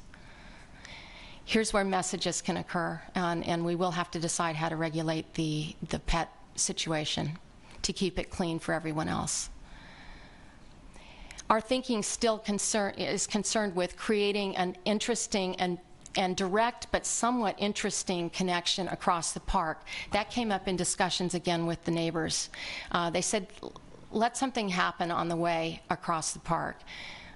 We'll get into that in a minute. Multi-use. Again, this shows an example of how you can integrate a bit of nature, and yet there's lots of flexible use going on. Here's another thing. It's yoga in the park. Here's exercise using part of a park, some of the hardscape. That was mentioned specifically at the neighborhood community output too, is we'd like to do a little Tai Chi in the park. We probably prefer a little hardscape area. Could it be out of the wind? Here's a kid kicking a ball with his mom. Here's a big event. We have been told by the Parks and Rec Committee that the concert idea is to relieve wear on the Doyle Hollis Park, and it might be as much as 2 times a summer. This is not going to be a weekly situation that's contemplated. That's our understanding. So finally, I'll just leave you with a thought that we have presented twice now, which is that, to be memorable, this park may have a feature, something that's special. It might incorporate an element of art that's artistic. Certainly natural is our inclination. And its location is not final. It depends on all these other things that have to settle into the pattern of the overall use. But if it migrates to the one patch of all-day sun, or if it is iconically arranged over toward the side that gets the afternoon sun and can be used by the children in the affordable housing unit, that might be a good thing. So let me just give you a couple of exciting images of other places that have used things like rock forms. This is Central Park, of course. This is closer to home, Lawrence, up at the top in Berkeley, and the kids are climbing on the whale. This is something wonderful done by, I think it's Maya Lin, and it's simply grass in some wonderful configurations. You can see how much fun they're having playing with it. And this is, kids will climb anything, of course. We will think about the ADA compliance issues. I wondered if it had something to do with reflecting on the existing stage, but I'm not certain of that point. So what we heard about Christie Park, just to quickly summarize, it's all on this slide. We put everything down, so this is pretty much a recap of what we've just talked about, and we can come back to this. But basically, the summary discussion with the community was, you know, we wouldn't mind if more active stuff happened to the north. And then we heard from people, well, maybe you ought to consider blending it. And then we went to the Parks and Rec Committee, and we heard that again. So at this point, as you can see, we've got kind of a lawn use area with a flexible core. We're maintaining our socializing opportunities at entrances. We've accommodated an idea for a small fenced dog park, similar in scale to Lake Temescal's. We are setting back any transplanted magnolias from that utility corridor that could be planted or left as hardscape. That's a decision that we need feedback on. And we are trying to connect the park's character with the streetscape that is the proposed outdoor spaces at the existing public market and connecting up to Shell Mound. This is one that wasn't in your packet, and it's really the same diagram I showed you a minute ago. It just made it look a little more real. We're still holding back. This can all change, and of course we need your feedback. But for scalability, it's a little more realistically drawn so that you have some idea of, gee, if a toddler could take a three-wheeler and say, bye, Mom, and go around, half the park, is there a circuit there, and what would that look like? And are there benches? If we had setting up for a movie in the late afternoon and the kids are still playing on the south end of the park, how would that work? So D shows the accommodation for a screen that could get set up and the movies could be happening, but we haven't blocked that important mid-pathway.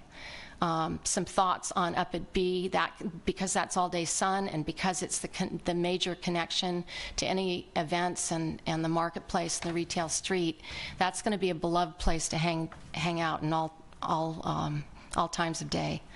Finally, on plant palette, I think the important thing is it's preliminary.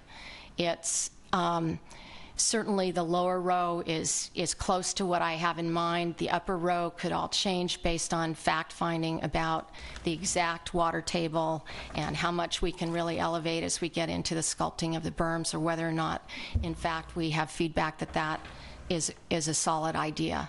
So I don't want to dwell on it, but I'm trying to provide a flavor so people have some idea of what's in our minds. And with that, I think we're finished with our formal presentation, and we're ready for what's next. Thank you. Do we have any questions of the applicant or their design team?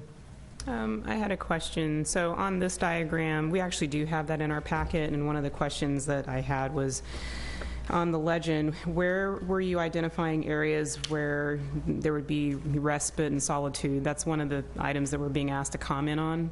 Sure. I'm going to use this little tool and explain that I didn't think of it as one place because of the fact that we have shade then sun, sun then shade. It seems to me that people are going to migrate to the microclimate that suits the time of day and perhaps how windy it is. But if I said this, I'm going to trace with my hand, there is a walkability of a path idea that's basically doing all of this. And along this path, I'm thinking there are either benches, or in some cases we may do that first slide I showed you where there's a seat wall to the berm, facing the sun, facing activities, but it's on the edge. And in that way it provides respite and solitude, but also observation. You feel safe and you're on your way. The other idea is not clearly expressed here, but it's taken from looking at good parks, that on the main travel way you can also hang out on the edge. So it's an overly wide walkway system, and then the idea is that there would be some benches in here so that you can hang out on that space as well.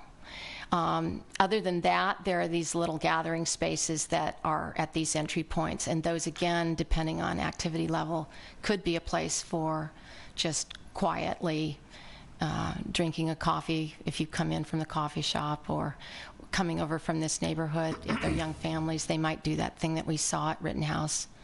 Okay. Does that answer it? Yeah, it does. Thank you. Okay. I have a question for anyone who is able to answer it, but I'm curious, just for reference, if anybody knows how wide Doyle Hollis Park is. The dimensions, don't we? We could go back to that slide because we know the dimensions of. Very similar. Jeez. Sorry, it's way back. Oh, I got so many slides. So There we're we go. 160. Right. They must be about 160 also. I think they're closer to our narrow dimension. I do too, actually. Yeah, maybe a little bit narrower even More like than 120. if those aerials are the same scale. They're the same They scale. are. Yeah. Yeah. All right. You know, and it's interesting because I know you know Doyle, and you can see the dedicated zones and then the kind of the free space, and draw your own conclusions about the balance of dedicated program areas to flex areas, if you will. Any other questions? All right, thank you. So with that, I think we will open it up for public comment. If there is anyone who would like to speak on this item, please come forward.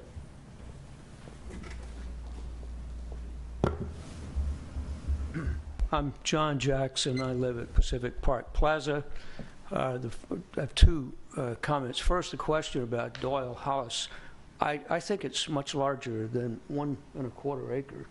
It was originally designed to be 8 acres. The city couldn't acquire all the land it wanted. Do you know, Mr. Bryant, how large Doyle House is? It's 1 1/4. The office that I work for in my day job designed the park, and it's 1 1/4 acres. So the size of Christie as proposed is going to be one comparable, but not the current Christie. Right. All right. I would also, we've had meetings in Pacific Park Plaza that were attended by Stephen and Nora Davis and the former principal, I guess, with TMG, which was developer with Denise Pinkston about 2.5 years ago. And we had extensive discussions, and it seems that the belief that this property, that the Ted Dang property, the Commonwealth Realty low-income housing property, which is immediately adjacent to the park, is untouchable. And yet, my understanding is that the right political people could renegotiate, just like money's fungible, land is too, and that requirement for that property to be used for low-income housing could be transferred to some other part of the city. I don't understand why that property and the 2 adjacent southern properties, which are also owned by the city, couldn't be considered for expansion of Christie Park, given the fact that we've now got about 2,000 people who sleep at night in proximity to that park. And we have a requirement in the general plan that calls for 3 acres of land per 1,000 residents, and to be within a 5-minute walk of a park. That's not a target. That is a standard according to the general plan. And so that's my comment. Thank you.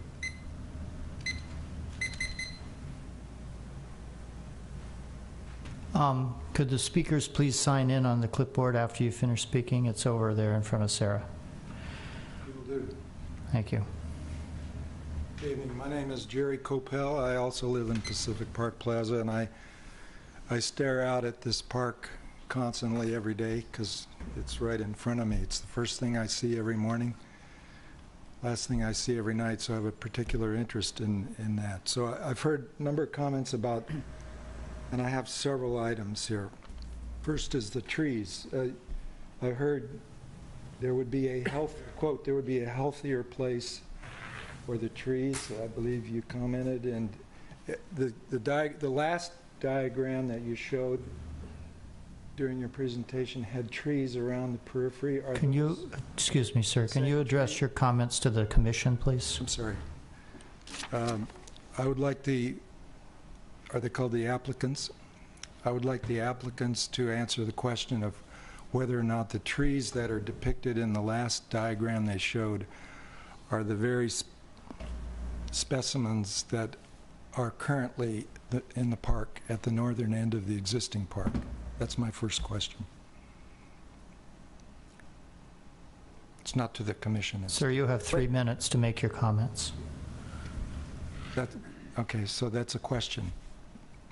We can ask those questions of the applicant if the commission wishes to ask those questions. Okay, if they are different trees, then I would suggest that the plan as is currently shown there doesn't conform to the request of the residents that the existing trees be preserved. In fact, the trees that are there, and you may not know this unless you, like me, you live there and observe them, they serve as twice a year resting place for migratory birds, being the only trees in that area that serve a purpose of housing large number of migratory birds.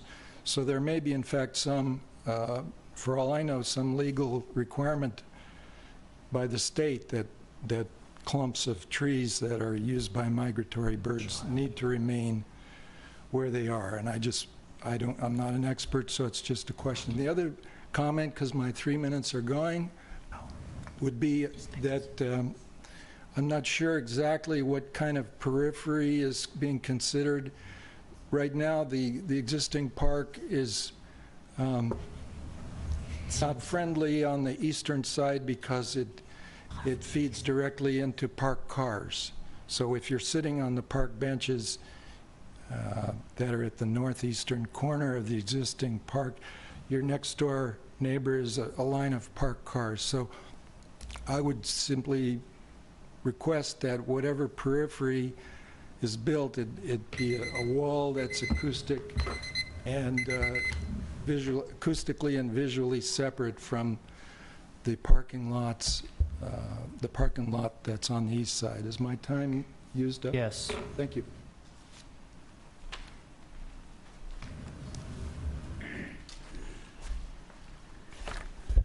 Good evening, Commissioners. Stephen Keller, Pacific Park Plaza resident. Just want to make a couple quick comments. You sent in a written comment to all of you and the planning director and the Karen Hempel as well.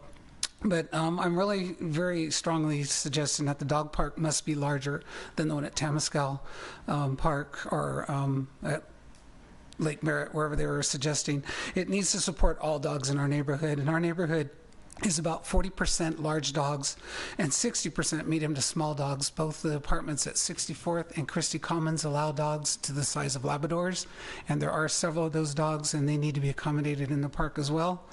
To me, there is no need to create a space for movies or music type events. This is a waste of space in the park. And money, and the current stage is little used, and when it's attended, and when it is used, it's attended very low. We've had concerts in the park, and you can count the people on your hands that attend that because of the wind and the cold and the shadows. And I think if we want to use it occasionally for those events, that's possible without actually allowing for a movie screen and etc. The park needs to have an architectural presence from the street. It's really quite plain right now, and I really like to see us create a sense of space, a sense of place in that park. I love the equipment-free activity area. Just don't block the pedestrian path right away with the sculpture or anything. It needs to be kind of a clear, direct path. And do not include any support courts. We don't need a half basketball court. There's one at Temescal Park. There's one at Stanford Park. There's one at the Doyle Hollis Park. Not all parks need to fit every type of activity, and when we're so limited in town, we need to create special zones, I feel. So I don't think a sports court is something that we need there. I love the idea of the Rittenhouse Square. I would love to see something like that become this park. I like the way the plan that she showed at the end of the thing breaks up the uses with the dog park in the north, the children's activity more towards the sunny area. I think the way they've kind of, and this is all just schematic and just the beginning, but I like what they've come up with so far. I think it's a great direction. I don't think we need the retail pad. I think that 6,000 square feet is much more needed. There's plenty of retail and restaurant space in the marketplace in that general area, so I think having them remove that pad is something we're all very in favor of. And I just think that this is a great start. And if we can save magnolia trees, I think it's something we should do and commendable, but I think the way they are aligned now would terribly limit what we can do in that park. So if we could scatter those around the park, that would be a much better use. And we need to get rid of that berm. The police cannot see into the park, and it's just unusable space. No one uses that. So thank you.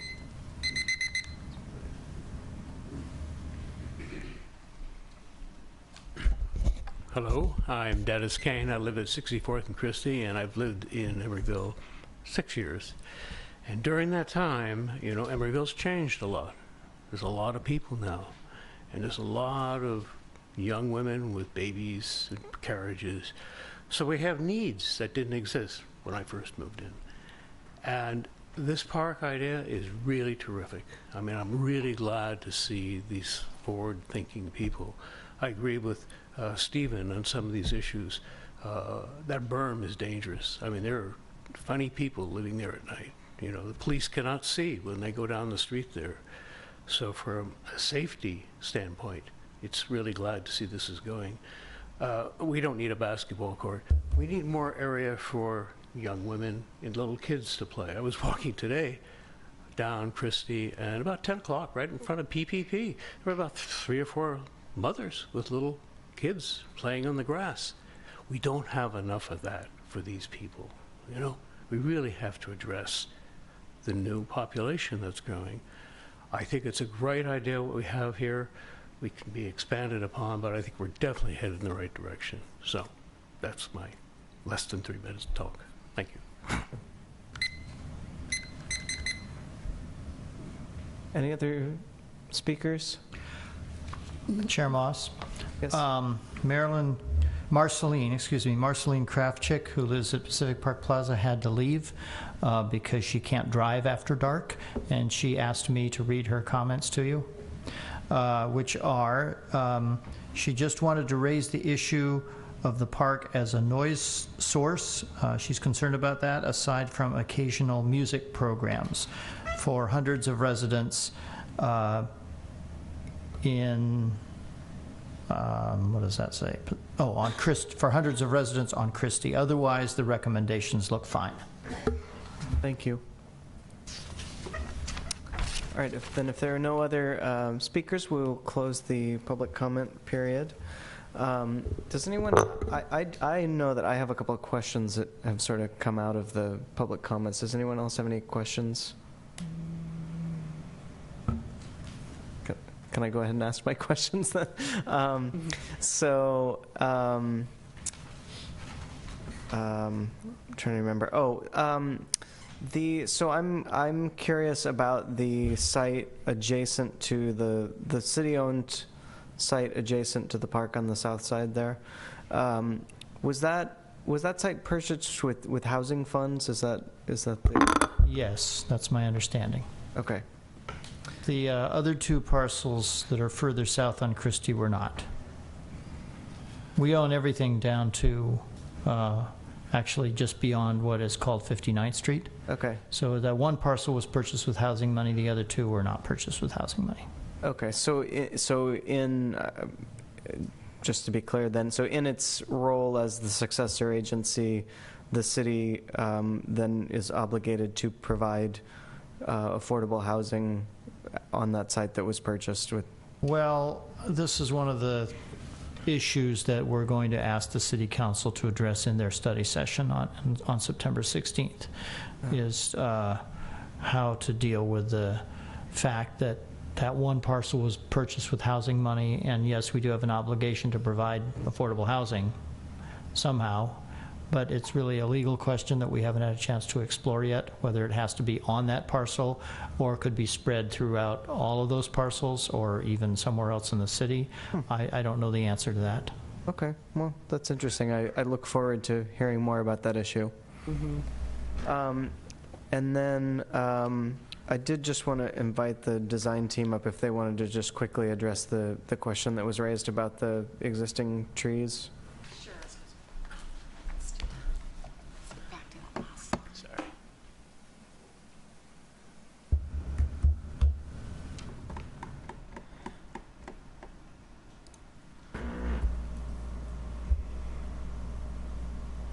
So to address the question of what's existing to remain, those are existing trees that are out in the right-of-way of the sidewalk that are to remain. These are transplanted magnolias. It's an idea, because otherwise what we have is a pretty solid line of magnolias right through here. And it really is kind of dividing the park, is my feeling. Here, they're spaced about 40 feet apart, so even, I don't expect them to become gigantic, but they do seem to be doing okay. And in fact, we'll probably continue to take this sort of half-light situation pretty well. So the idea for their placement would be to place them back of the right-of-way in some elevated ground and give them some loving care. And as to the others, they could be placed around the park if that is the recommendation of others, and we're here to seek that input. In terms of what happens in some of the other groups of trees, we have to get into the depths of the arborist report and see which things are healthy, where the grades can be preserved, and so forth. So I'm not taking a strong stance on that at this moment, but certainly we have another round of investigation here, and based on what suggestions we get out of this meeting, I'll take a closer look at it. Thank you. And then I just have one more question for staff before we move on to discussion, and that is I read in the staff report and we heard a bit about the recommendations from the Parks and Rec Committee. I'm curious, has the I believe it's the Community Services Department division, have they indicated that they would wish to show outdoor movies in this location to relieve some of the pressure from Doyle Hollis Park? I don't know directly. Neither Mira nor I was at the Park and Rec Committee, which is staffed by the Community Services Department. Actually, Commissioner Donaldson is on that committee, so maybe you'd had some feedback. No, they thought it would be a good alternative place because the lawn area at Doyle Hollis gets so overused that it gets beat up, and they could use a little bit more of a break. But I think that they acknowledge that it's not an ideal place. I mean, I don't think they were talking about a fixed stage or a fixed screen or anything like that. I think they were talking about a flexible open space that has the capacity to have one of those things put on. When they do it at Doyle Hollis, they bring in a little stage platform, they bring in a movie screen, they bring in whatever they need, and it's just on an open, flexible lawn space. So I think that's probably what they would have in mind. Great, thank you. Chair Moss? Yes. With your permission, may I ask a question to the applicant? Sure. The question I have is regarding the magnolia trees. If they were to be relocated and replanted either within the park or outside, how viable is that? Because replanting is a very expensive proposition, and whenever you ask landscape architects or other professionals, it's a mixed. It's never clear whether replanting is a good idea or not. So I was wondering what your thoughts on replanting these magnolia trees would be. Because, the easy way of dealing with the issue of whether to preserve the tree or not is to say, let's replant it. So I just wanted to hear your thoughts on that. I haven't looked into this in detail with a consultant, which is what I would do. I'll use a good arborist, I'll get a good finding, I can report back on this matter. So rather than speculate, I think I should take under advisement that we'll figure out if it's a viable option. Okay. And it may well be. I've certainly transplanted many large trees in my career, so I do think it's viable for the park. In terms of going and throwing it in another parking lot, I don't know if that makes sense. Sure. They're growing in a row fairly densely, and my thought was to find the most viable candidates and use them. To also consider if leaving anything in place makes any sense once we settle on a direction for the design. Chair Moss, I do have one little bit of information. I checked the assessor parcel map for Doyle Hollis Park. And it says it's slightly different from either end, but on the Doyle Street end it's about 125 feet, and at the other end it's about 120. However, the assessor data also says that the park is 0.87 acres, or that parcel, that block is 0.87 acres. So I suspect that some of the park is actually within public right-of-way. So that dimension of 125 may not be quite right. Okay, thank you. All right, so I think with all of that, we can open it up for discussion. You want to start? Well, I think it needs a more defined play area for children than we're seeing at this point, possibly with equipment that children can play on, and that's about the only comment I have at the moment. I guess if we're going to go in order, yeah, I would agree with that. You know, you said no one was saying there absolutely needs to be, you know, play equipment, and I don't want to say that either, but I want to come pretty close to saying that.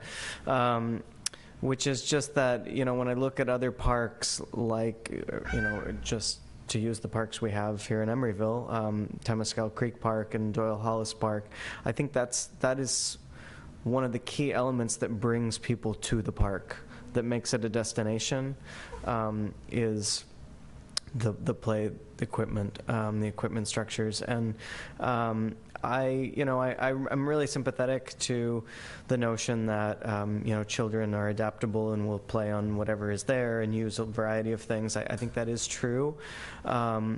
But I think in a location like this, with a park of this scale, I think you still need something that's going to bring a lot of activity to the park. I think those types of uses tend to be more spontaneous, and, you know, the children might happen to be in the park and they might happen to use what's there. But I really want something that is going to bring people, you know, bring small children and their families to this park. And so I do think there needs to be some more organized equipment. Also, I actually really like the scale of the dog park. I use the one at Temescal Creek Park on a weekly basis. I love the size of it. I mean, I wouldn't want it to be any smaller, but it's good for all kinds of dogs. It's I have a medium-sized dog and a small dog, and they're quite frequently the smallest dogs in the park. And so I really, you know, I don't mind the scale of it, but I do mind.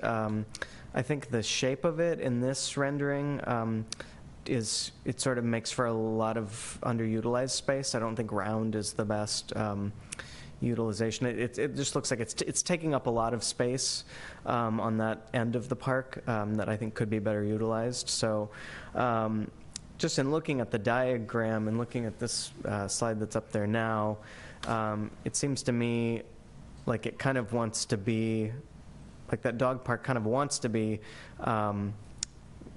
to the, well, whatever, in this diagram, to the right of that sort of whale sculpture. But I realize also that's, you know, one of the areas that was sunny all the time, so I'm not necessarily going to take up all the sunny area for it. But I think it'll just in general, it'll work much better as a rectangle, a longer, narrower piece like the one at Temescal Creek Park is right now. What else? I just in general, I like the configuration of the park. I like the lawn areas. I think they're, you know, I love the lawn at Doyle Hollis Park. I think it functions really well. It's informal, but it still allows for a pickup soccer game or a pickup ultimate frisbee game, and you see it really well utilized as a result of that. So I would hope that this lawn would be similarly well utilized. As far as the trees, I would definitely want more information. I appreciate that you said you would commission an arborist report, and I would definitely want a well-done arborist report that was peer-reviewed by the city's arborist to tell us the condition of those trees. It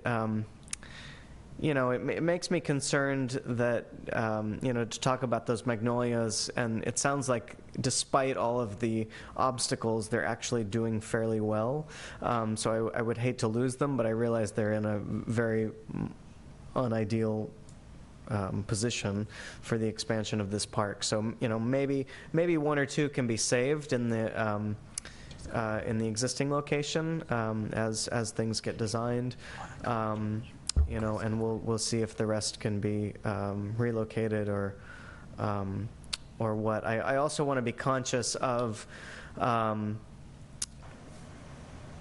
health of the trees. I just, as an example, I will use 40th Street. I think that's a great example. There are a lot of really spindly London planes along 40th Street. They're of very little value, I think, and where new projects have gone in and those trees have, new trees have been planted in a different location.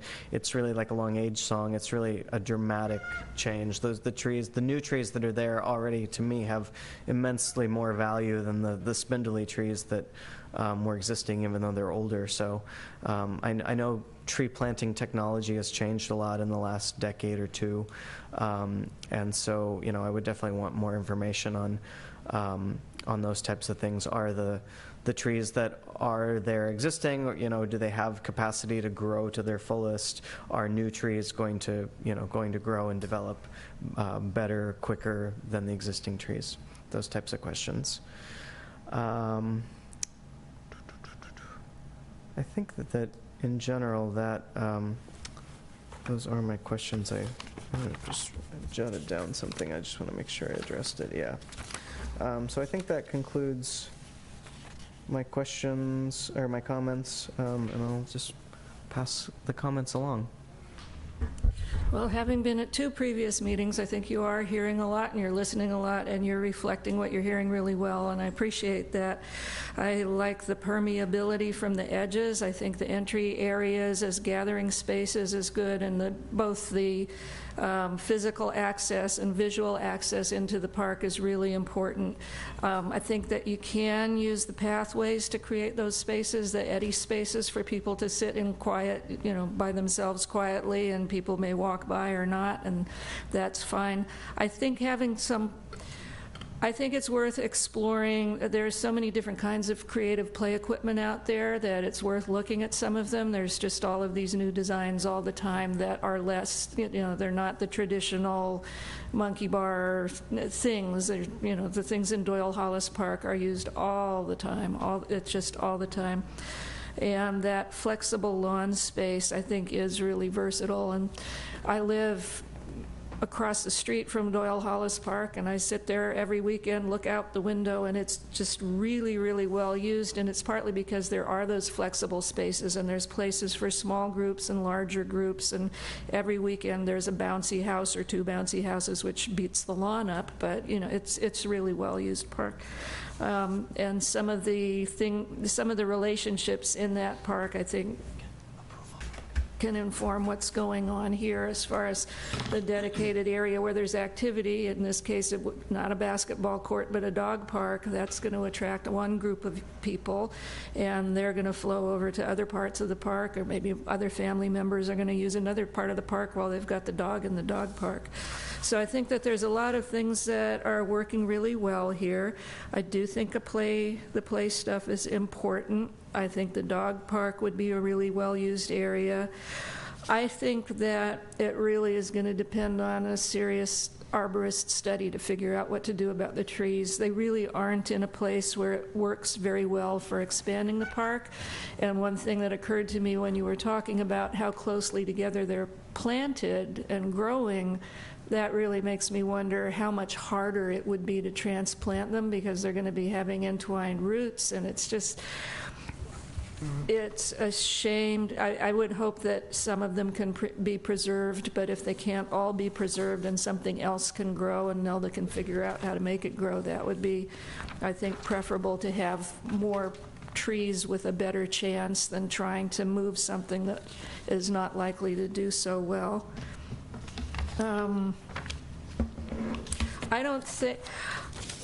I think it's nice to see a couple of alternatives of the way the elements can be arranged, but I don't see a need to show that configuration that's there now, because I just don't think it works. I don't think it works well at all. I think it doesn't.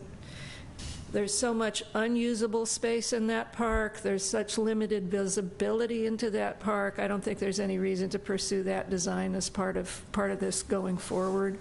And as far as the retail pad goes, there's going to be plenty of retail that can spill out into this, especially if it's well connected to the plaza area that is planned in the future. So I would love to see a real strong connection on that that eastern central area where that connects with the park, so activity can flow in and out. That's my comments. Okay, as far as the program elements are concerned, I think that it really does incorporate everything that's there. I wouldn't eliminate anything from the current programming. I think that there should be some slight modifications, like the lawn area / movie screening area. I don't think that it necessarily needs to be that large, especially if it's not going to be used that frequently for movie screenings. I do like that the dog park and the children's play area are situated where they are, because the feedback that I've heard from children is that they actually prefer to be away from dogs. They're not all that keen about having the dog park right next to their play area. As far as the shape of the dog park, I would definitely like to see some alternative designs for that as opposed to the round. Let's see.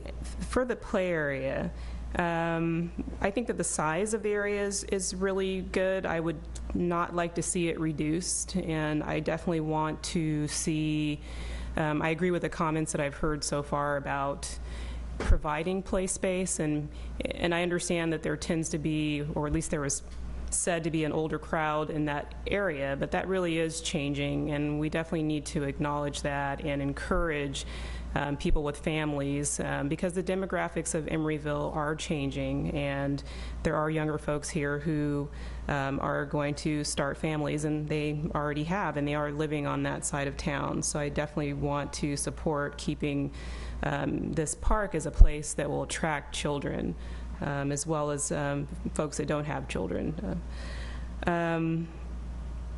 As far as the berms versus the play structure, I kind of want both, and I have children, age 9 and 10, and my husband's on the Parks and Recs committee, so I'm not sure what he said about the play structure, but I do know, I was surprised. I think, well, he didn't support that, but I'm the one who takes him to the park. So, and what the feedback that I get is, we don't want to go to that park because there's no swings, or we don't want to go to that park because there's no structure, or we want to go to the natural park area. So they actually like both. So if there were a way we could incorporate the berms with some sort of play structure as well, I think that that would, fit the needs. Kids are very adaptable. They're going to play on anything regardless of what's there, but it will be easier to, I think it will attract more children if there is a play structure, and we can also address some of the ADA concerns so that there aren't kids that are excluded by the berm situation. One thing that I've found over the years is that with the kids that I know and my kids, they really like the kind of labyrinth feel. And when I looked at the berms, I thought, yeah, this would be great for that. It's not a literal translation with box hedges, but it's, kind of a natural sort of flowy place. They're going to run around through it and play tag and everything like that. So I think that's really positive part of this design that I would like to see brought forward.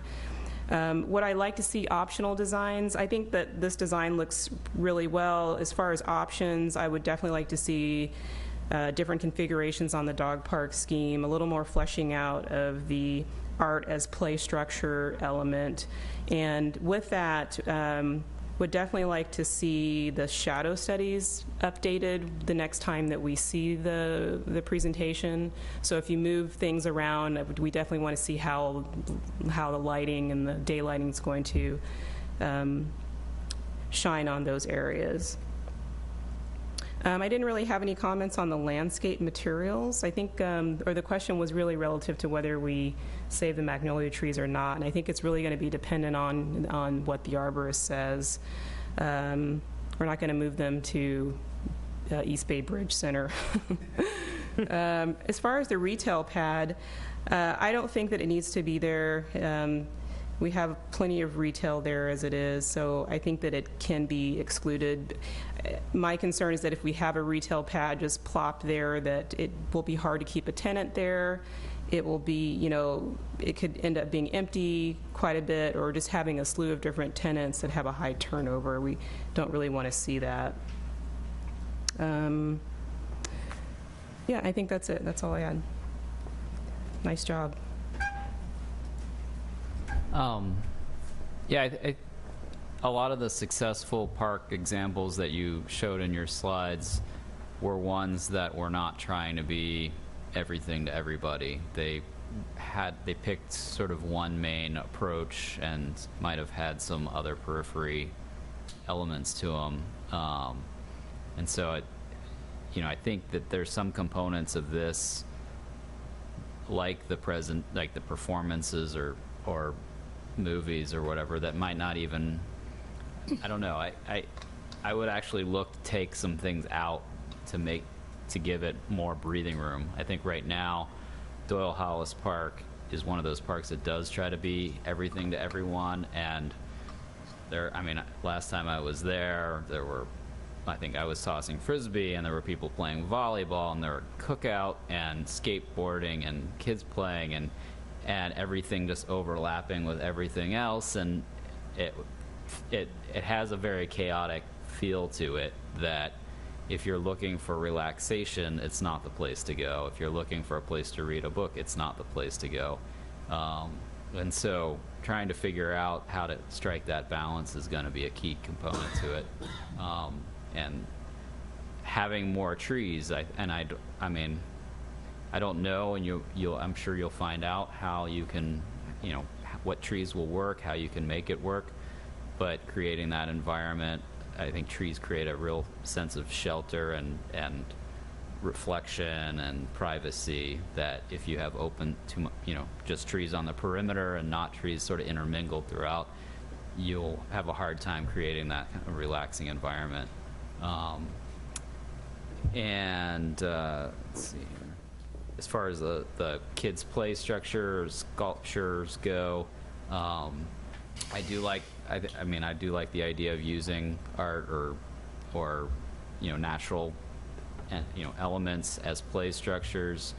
You get away from I've put in a lot of play structures, and the one thing you're always limited by is just they're designed nowadays to deal with liability to the point that a lot of the activities that you can actually do are pretty limited, but then you put in some rocks or some logs or whatever else, and all of a sudden those don't fall within the same legal grounds, and kids can go crazy there, and it's a lot of fun. So trying to find that balance, I think will be nice. And I know you put the whale sculpture in from the Lawrence Hall of Science or whatever, but I think having sculptures or play structures that do feel less museum-like and more natural will be nice.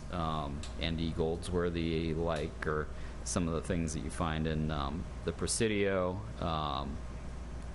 The plaza, and this came up as part of the overall discussion previously, and I think there have been, a lot of us, I think it sounded like we felt like that, like the idea that maybe being closed off to vehicular traffic and actually operating primarily as a plaza. And I would love to see, through the type of paving, maybe pavers or something along those lines, that plaza really bleed into that park in a way that is, it feels like one continuous progression from the plaza into the park. That's a good idea.